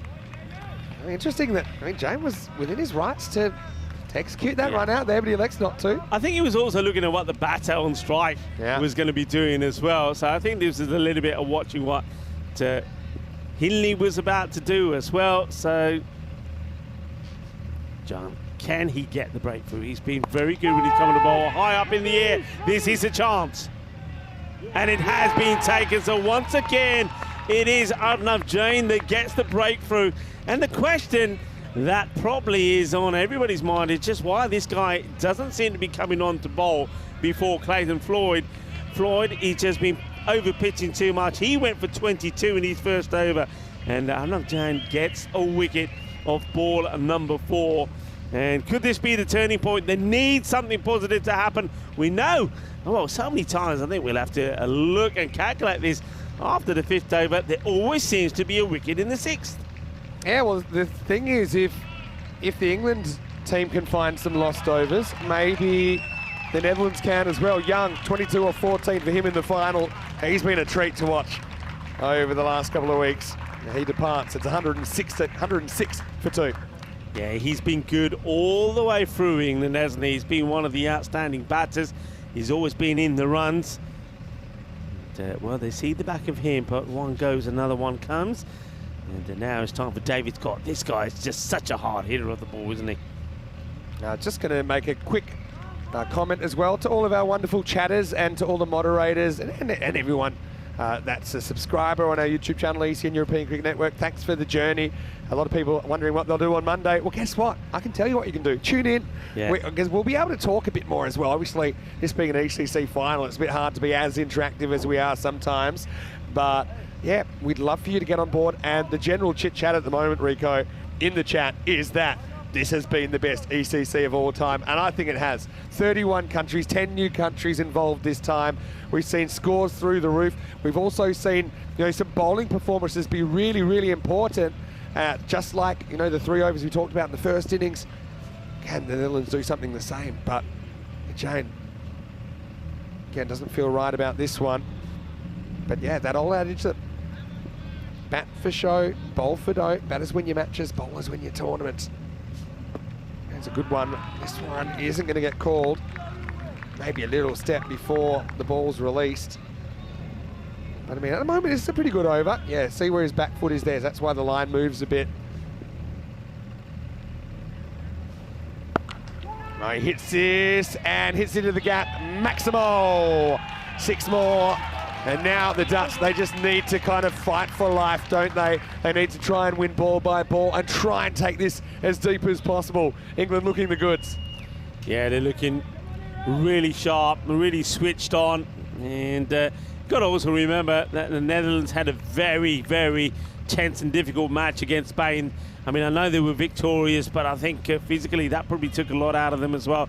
England had the advantage of sitting back and watching. That's the advantage of winning that contest, that qualifier one, so you get the opportunity to have a break as you book your place for the final. So they're the more rested side, but at the moment they're playing some quality cricket. Yeah, well, I'd like to invite everyone who's in the comment section, in the chat, what's been your favourite moment or some of your favourite moments of this ECC? Ellen Bass, he gets it completely wrong with the slow ball here. Another no ball for height and another free hit coming up. And a lot of people talking about Batgate in the Spain versus Ireland game this morning. And well, there's plenty more. Obviously, the kind of the wet thriller between Spain and Germany yesterday was another really memorable game. Free hit coming up for Henley. And he'll go to 50, and he'll go with a monster hit. Maximo! Well, they were singing God Save the King before the game, and that one ends up on the roof of the Royal Box. Oh, fantastic. Good players, top players perform when it matters. He got a duck in the earlier contest between these two teams, but not this time. Have a look at the wagon wheel. That is sensational. It is quality batting. 53 of just 17 from Henley. Now a rare miss hit. Chops it into the ground and gets one. Well, this could be over quickly the way things are going at the moment. You've got to feel for the Dutch. I mean, they pulled themselves out of a hole as deep as we've ever seen a team dig their way out of. It was a crazy game. They've rewritten the record books today. Just hasn't happened for them in the final. Been competitive, but particularly in the second half, it's been all England. Steps across. I think this might have gone over the stumps. Yeah, that's a good delivery there, Alan Bass. Alan Bass got a feel for him as well. I think all the times when Netherlands have needed him to perform well, he's always come up trumps. This is the only time really where it's been a bit of a below par performance from him. So far that is, but can he come back? Can he get a wicket for him? Clipped away. This will just be a single. Yeah, let us know what some of your favourite moments are. They're all coming in. And yeah, the deploys. Tom Weston saying, Tom, great to see you. And Rizwan saying he's been watching all the matches, what cricket it's been. And yeah, I really hope we can discuss this more on Monday when we're in Croatia. To Kevin, again, you've been great. To Chris Ward, Di Maria, everyone in there. Oh, gets the hands through this, and this is going to be another 6. Well, put the champagne on ice, Rico. It looks like the trophy's coming home and heading across the English Channel. And right now, well, Big Ray likes it, the English fans like it, and I think now the writing's on the wall. It's a matter of time. Well, the writing might be on the wall. The writing is also on what's been held and lofted above at the moment. That's another 6. And yeah, he's loving his moment out here. I know you're talking about some of the things about the championship. Look, before the start of this innings, 26,198 runs. It's quite amazing. 1,074 wickets. Yes, this one is another blast. It's out of here as well. Bolle.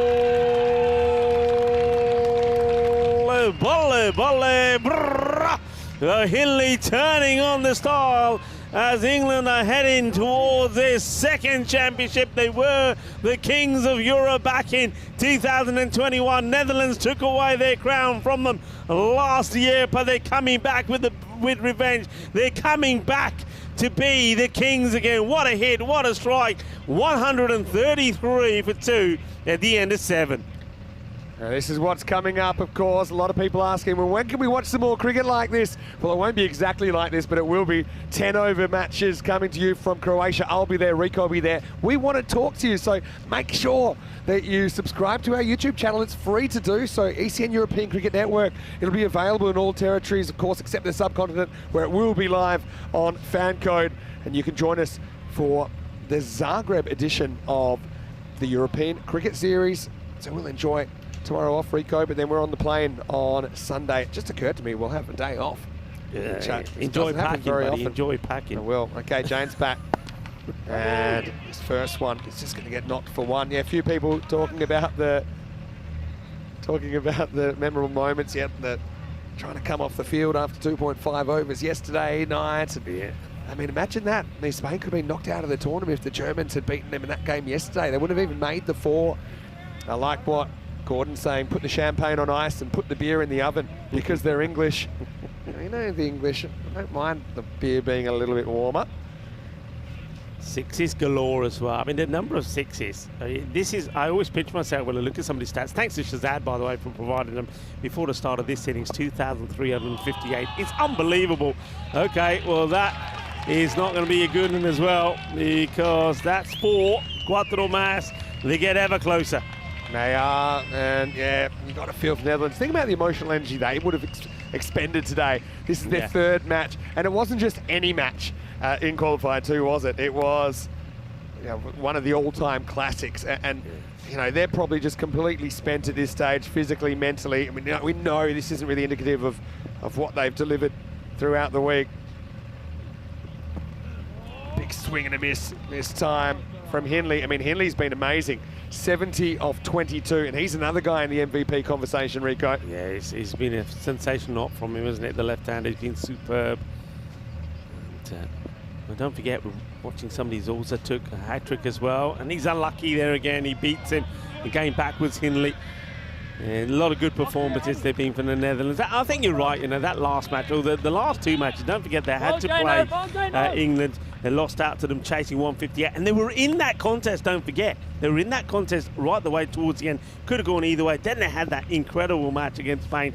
How much that takes out of you, I mean, a lot.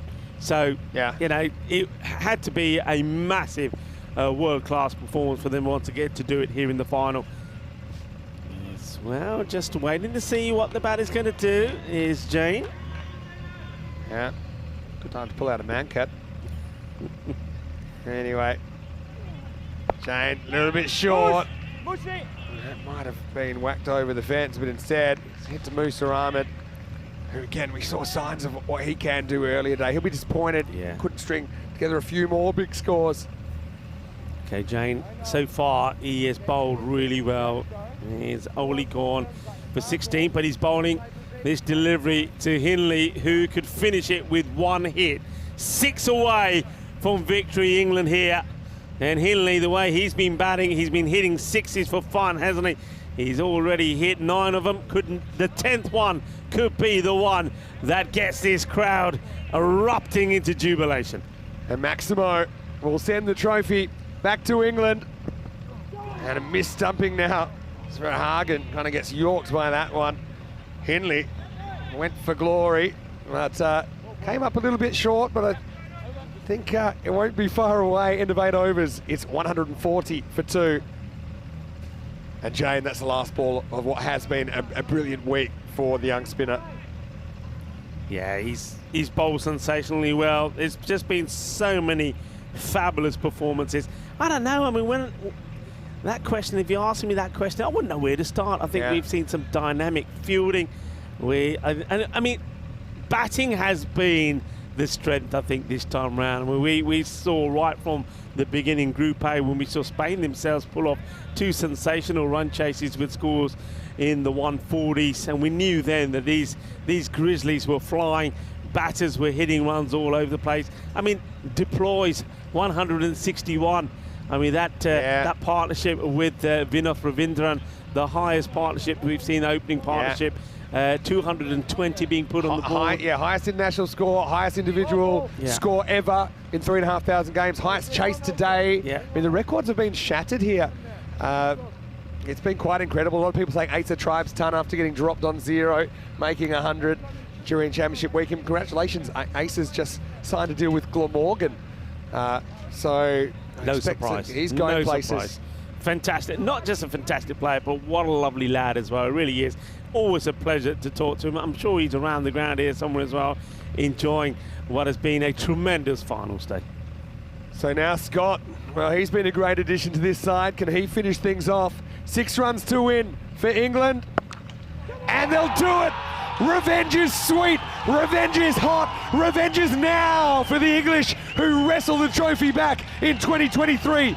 The men in red are European champions. And look at the scenes there in their dugout. They are celebrating. They have done it.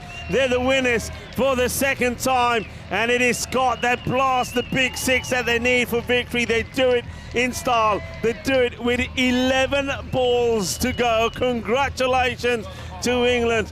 Smiles all around.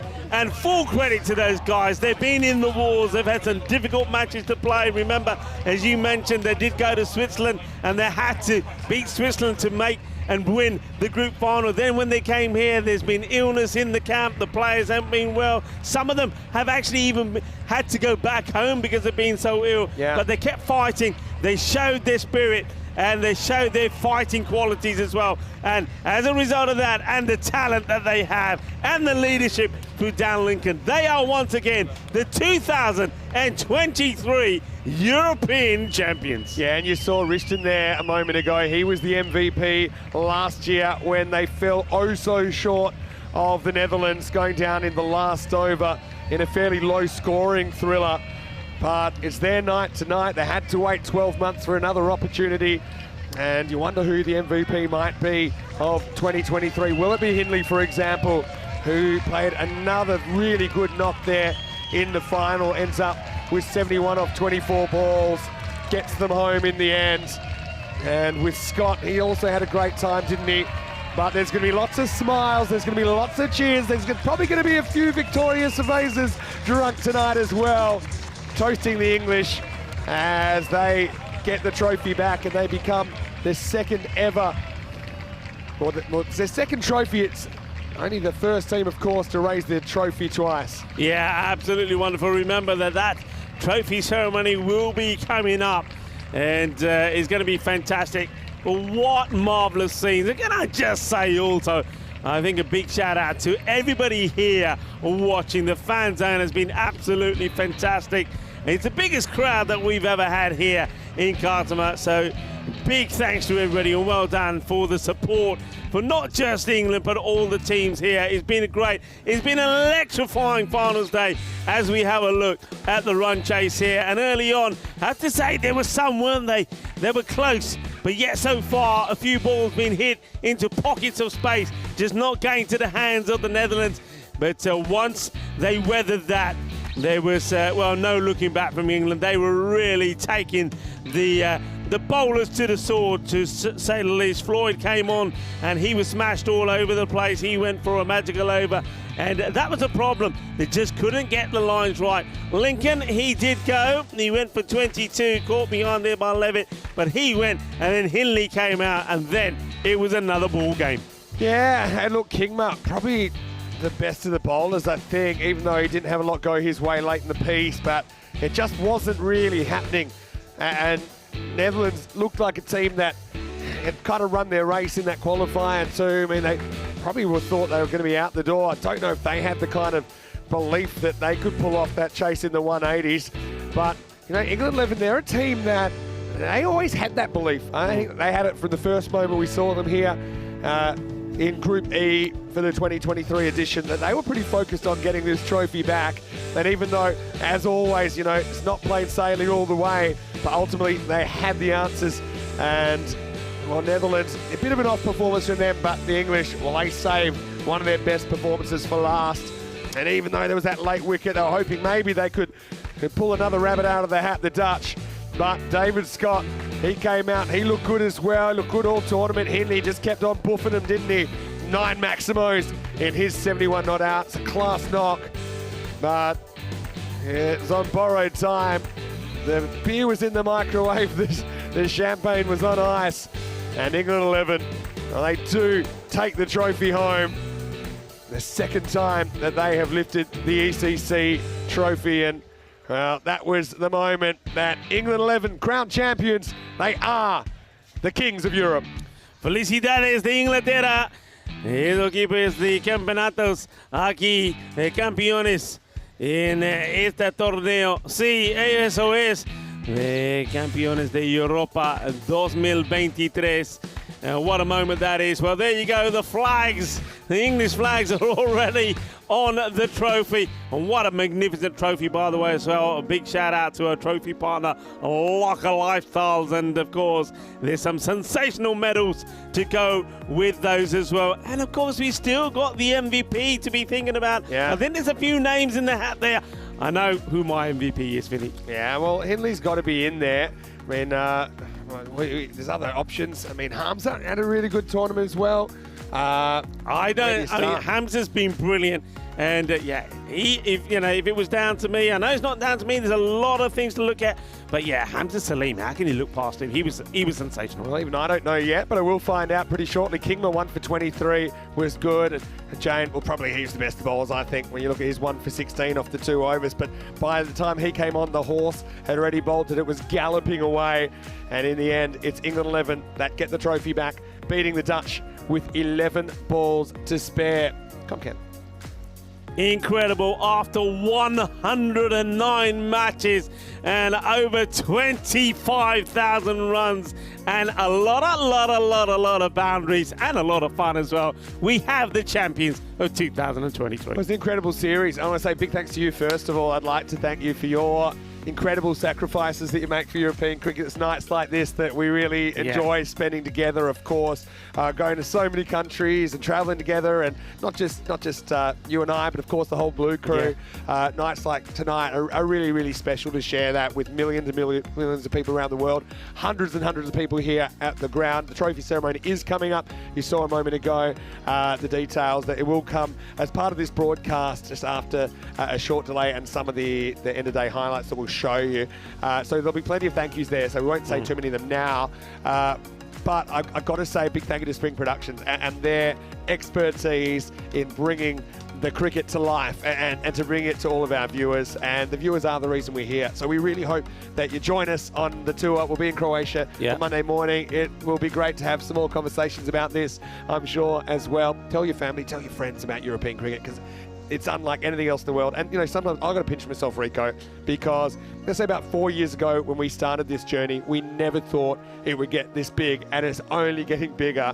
It's quite crazy what's been happening, and you can see why. Yeah, it's amazing. And, you know, I want to touch on that because, look, you know, we started by going to a lot of places. You just mentioned we're going to make our way to Croatia now. And, you know, remember, all these places we've been to in Italy, I mean, when we were in Barcelona, Croatia, Serbia, etc., Germany, Belgium. We go to so many places, and what I love so much about it is that we go to these places, we see these teams start, sometimes new teams, new players, and over a period of just 2 to 3 years, look where they are now, and look at those performances now. I mean, this is what's started here with partnerships between the federations and also the European Cricket Network. You know, that partnership is incredible, and the players that we're seeing and the standards and the growth and the development that we're seeing in European cricket is sensational. Not just in the men's game, you know, in the women's game as well, and long may it continue. Yeah, for sure. And you're right about that gap being bridged. I mean, I still can't believe that Spain didn't make the final after they were so far ahead in that game. Again, that'll be an experience that I hope spurs them on to bigger and better things next year. To all the players that were involved in this 31-team tournament, it's been quite incredible. We've seen hundreds and hundreds of players. Okay, so now it's almost time that we go to the trophy ceremony. But yeah, it's crazy. We had the same winners we had in 2021, similar kind of score in the chase as well, 140s chase. So no credit to England. They saved one of their best for last, I think. So yeah, we will be back Monday, the trophy ceremony to come. For now, we're going to leave you with some of the best bits of the day. But before we go to that, I just want to remind you, please subscribe to our YouTube channel, ECN European Cricket Network. It's free, and it is quite the show that you will be able to catch pretty much every day here on ECN. It's restarting on Monday. Don't forget our social media at European Cricket, and also the home of cricket, europeancricket.com. You can see some of the fixtures and some of the games coming up. Rico, great job. It's been awesome once again, and thank you to everyone out there for all the nice messages and all the lovely comments that we get, and it really means the world to us. So thank you so much. We can't get back to everyone personally, but we really do appreciate all of that. So we absolutely love the fact that so many people love European cricket like us. Well, I can hear the music in the distance. That means time for the best bits of the day. Stay tuned, though, for that trophy ceremony coming straight after this. But for now, Vinny Sander here, Mr. Maximo. On behalf of Corey Ruckers, Andrew Ryan, of course, the one, the only Rico Full. Hope you have a great time. See you at the trophy ceremony. But then I'll see you Monday morning for more action right here on the European Cricket Network. Hasta luego.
everybody, welcome to the trophy ceremony for the 2023 Dream 11 European Cricket Championship.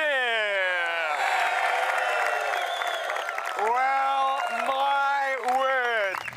It has been an incredible 4 weeks, an emotional 4 weeks of cricket. It's been beamed around the world into literally millions of households. They are finding out about the magic of European cricket if they didn't already. I want to say a big thank you to all of our international broadcast partners, and of course, as always, to all of our partners. We'll come to that in a second, but first, I want to give a big thank you to all of you guys. What a great crowd we've got tonight.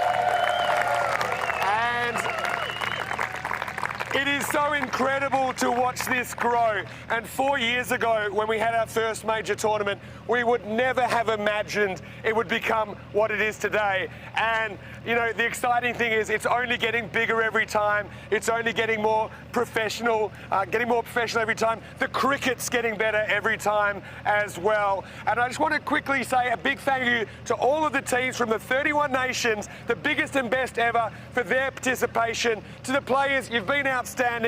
Those that are here, those that have obviously fallen by the wayside in the group stages. But it's great for European cricket. It's great for cricket. So let's hear it for all the players.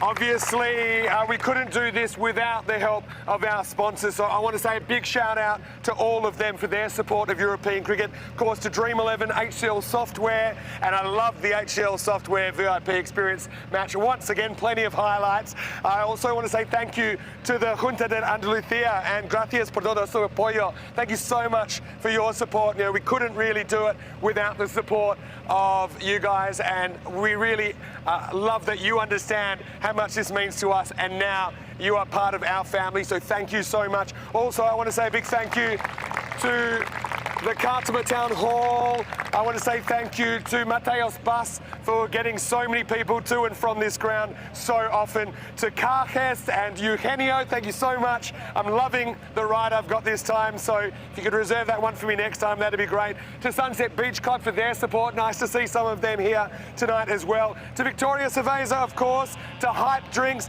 To Frederic Constant, who's once again are on board to present a watch to the MVP of the tournament. Let's hear it for all of the wonderful partners and supporters there of the European Cricket Network and the Dream 11 European Cricket Championship. It was really, really special this year that we had an official charity partner, and this is kind of the first time that we had embarked on a partnership, and it was such a great fit with the UN World Food Programme and the Share the Meal initiative. So obviously we're trying to make cricket better, but we also want to be good world citizens. You know, we want to make the world a better place. You know, world hunger is a big issue. Big issues aren't easy to tackle. And one thing I love about the World Food Programme is how it breaks it into manageable and accessible little pieces where everyone can do their bit. And in a few seconds, you can donate 70 cents and donate a meal to someone who needs one. And I'd like to invite Ashwin, and I'd like to invite Virginia Arribas from the World Food Programme. We have a check here, and I can tell you 33,333 meals were donated. And that is something just shy, I think, of 30,000 euros that was raised. So big thank you.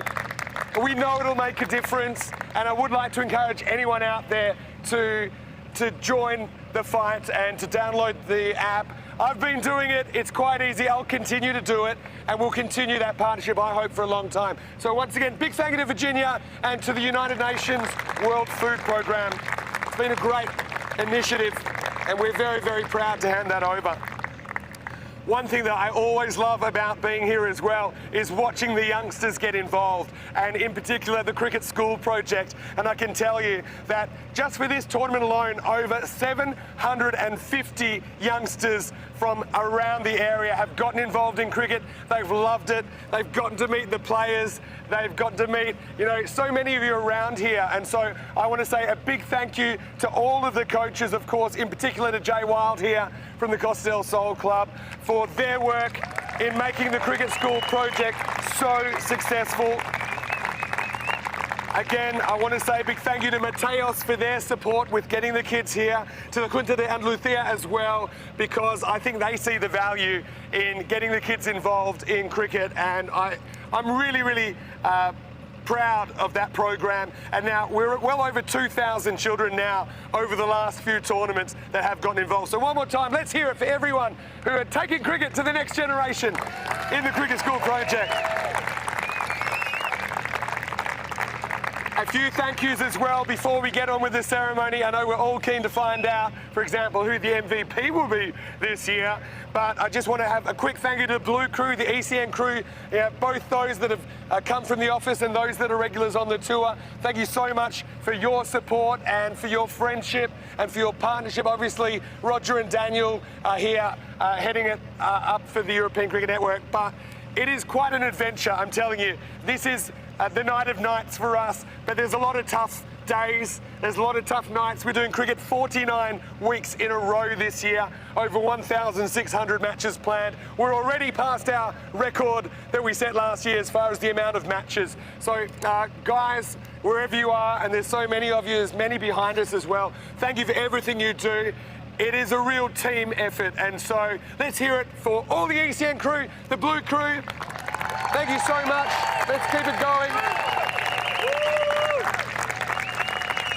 And one thing that is so wonderful is that we get to have so many new people getting involved, like all the ground helpers and the ball retrievers, and they do so much more than that. But I got to say, Dave, you're a bit of a superstar trying to take catches over fences. But everyone around the ground, thank you so much for your help and for your contributions for making this the best run ECC ever. I also want to give a great shout out to Spring Productions. They are quite incredible what they're able to do. Once again, I know we've got Oscar's here, we've got Dennis here. Not only to the folks here, but the folks that were here earlier in the tournament. I've got to say well done to our DJs, to Lee and to Leon. They've been keeping us entertained with the tunes. So well done to the DJ, and I think Lee's here tonight. Thank you so much. I've got to say well done to one group of people, which I think this is one area that has come so far over the last few years in the professionalism being shown, and that is the umpires. So well done to Nilkesh and Sully, who you saw on the field tonight, but also Tyrone's here. I know that Ian Ramage is here, but all the umpires as well from the first half of the tournament. A special thank you to Rob Kemming. This is his last night with us. Rob, come here, come on, give me a hug. Let's hear it for this guy. I'll miss you so much. Thank you so much. He's done so much for ECN. We had a special surprise for Rob today with his son and his daughter-in-law coming and surprising him at the toss, which was great, and I'm sure you'll watch that back many times. I'm sure you have already. Finally, before we get on to the awards, one final thank you, and I couldn't do my job without support, and I get it from all over, but in particular, every day working with people that I love their company, I love what they bring to the game, and that's the other commentators. So to Rico Fool, to Andrew Ryan, and to Corey Ruckers, thank you so much for your friendship, for your professionalism. It's been a great adventure, and obviously we've got a great commentary team we're building as well. So there's other guys you'll see like Charlie, like Nish, that you'll see around the trap, to Joey Wegasani as well. So stay tuned, because as you know, the next day of cricket is always just around the corner on ECN. Okay, thank you for the patience there. Now let's move on to the meat of this ceremony. Let's hand out some awards. And I've got to say, well done. Local Lifestyle are wonderful with what they provide as far as trophies and medals. They are so unique, they're different. And we really hope that if you receive one today, that you treasure them for the rest of your life. I know you will. Okay, we're going to start with the MVP award, and this will be presented by Juan Carlos of Cricket España. So thank you, Juan Carlos. And the winner of this award, not only do they get the fantastic trophy, they also get the timepiece as provided by our official timekeeper, Frederic Constant. And there were some really long discussions about this, not just about the numbers, when the runs were scored, how they were scored, how the wickets were taken, catches taken. And there were a couple of people very unlucky to miss out, but I'm just going to cut to the chase. the winner of the MVP for the ECC 23 from Spain is Hamza Salim-Dar.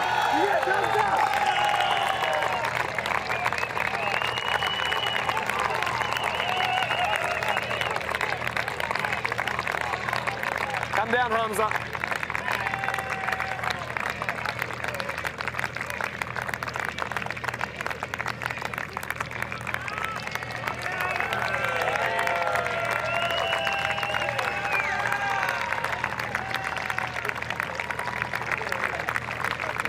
Congratulations.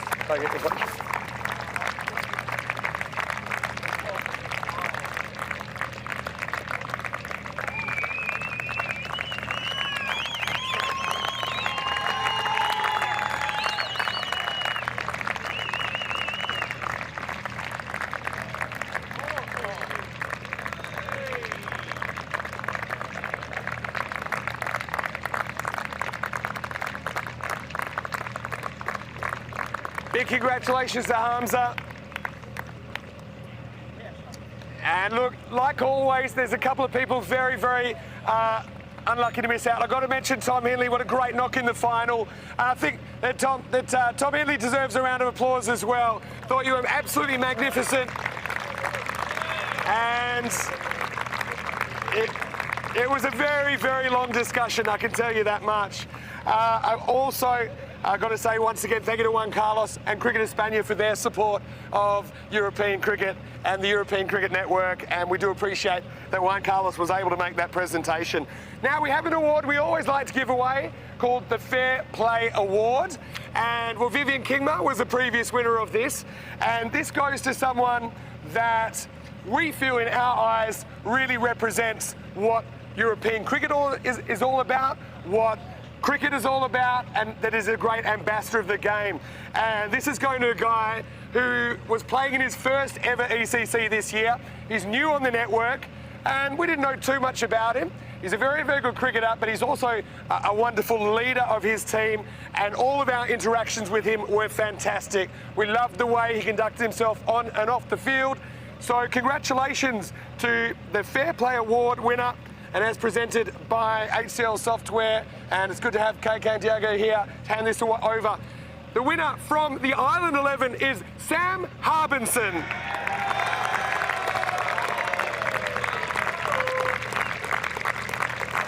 Come on, Sam, where are you?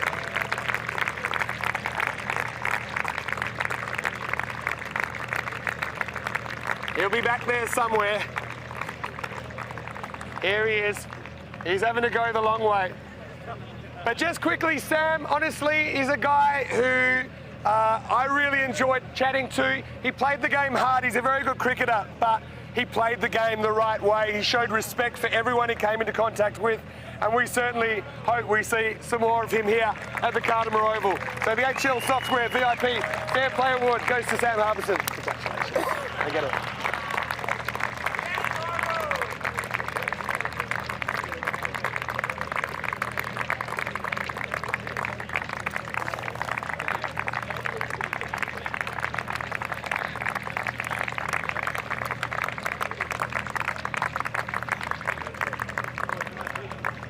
Congratulations, Sam.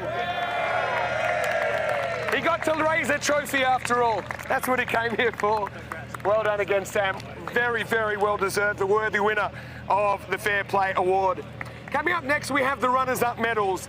And I want to say a well done to all the teams, of course, that made it into the top 7 and got to participate in Championship Week. Remember, 31 countries started this journey. 7 made it to Week 4. 4 teams made it through to the finals day, the final day of the championship. Iron 11 played some great cricket. Top score we've ever seen in an ECC with 216. I also want to say well done to the Spanish side.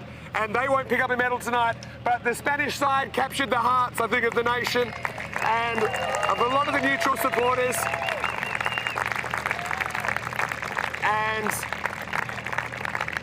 as Corey always says, and it's not often he says something that I agree with, but don't get bitter, get better. You guys are playing some great cricket, and I can't wait to see what you do in the next 12 months. So big congratulations. Now let's move on to the runners-up, though. Now this team They're a brilliant bunch of guys, and there's guys that have played at a very, very high level of cricket, that are playing at a very high level of cricket, but I love the way they attack the game. They were last year's champions. This week they had to come straight into Championship week, and they started a little bit off with a loss against Italy, but they came together as I knew they would. I've got to say, I love seeing some of the new guys coming through, like Tien Kloppenberg, for example, only 16 years of age. Hard to believe that. Great to see you guys. I know it's tough to come second, but I know, a bit like last year's runners-up, you'll be back to get the trophy back next year, I'm sure. Please welcome the runners-up of the ECC 23, the Netherlands 11.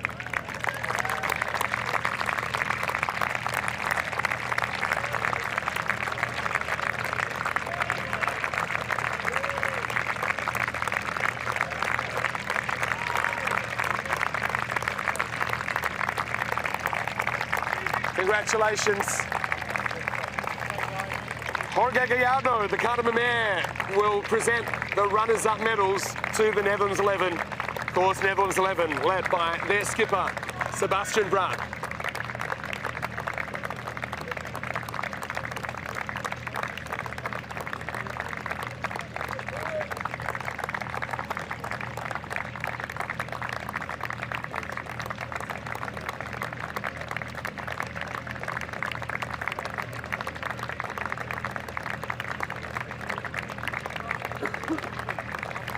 Congratulations, guys.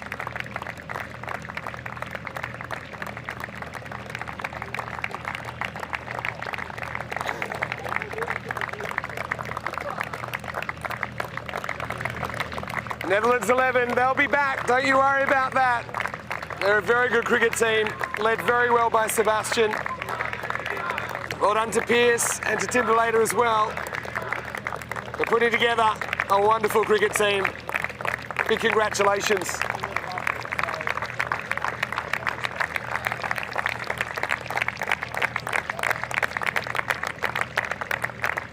Thanks again to Jorge Gallardo for your support, and I still wear my Cardamom badge proudly that you gave me, and it's wonderful that you support us so well. So it's really nice to see you here, and we hope to see you back for many, many more editions here at Cardamom.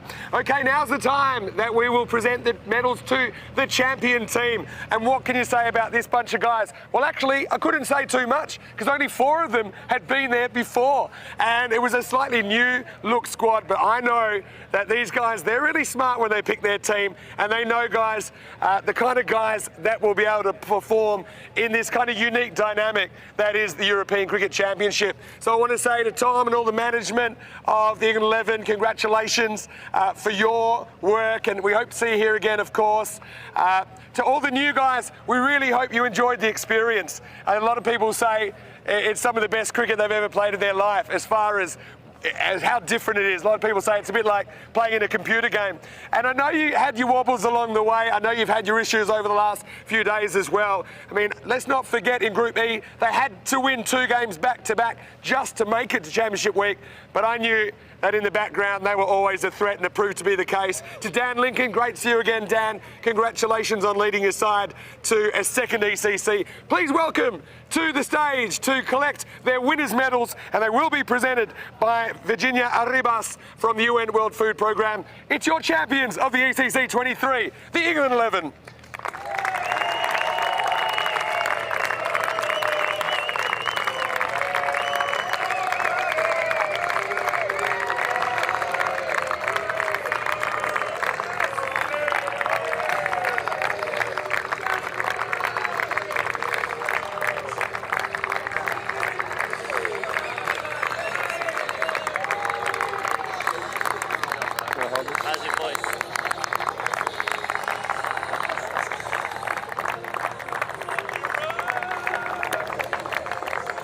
Well done, gentlemen, well done.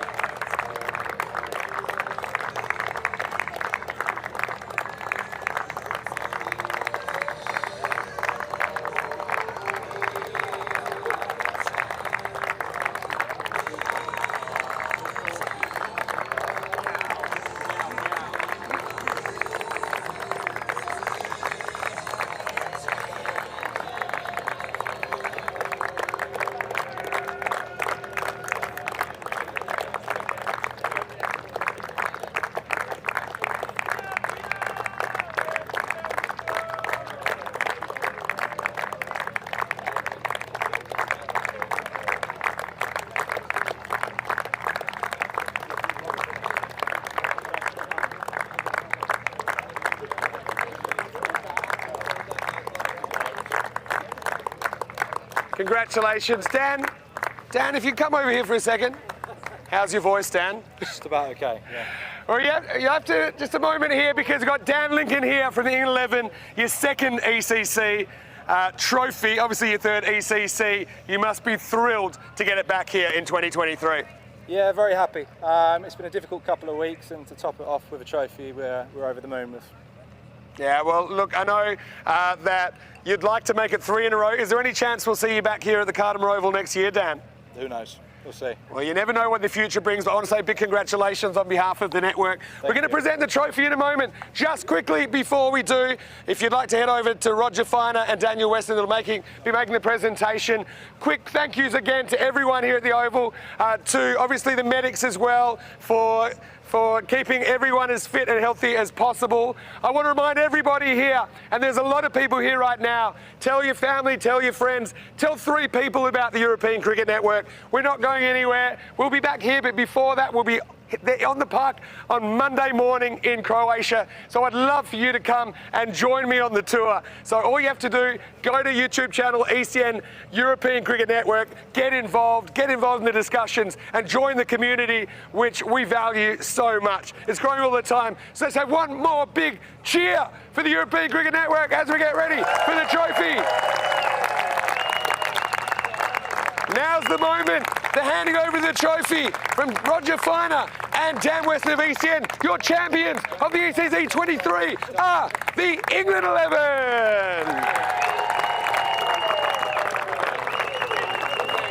And time to raise the trophy. Let's go.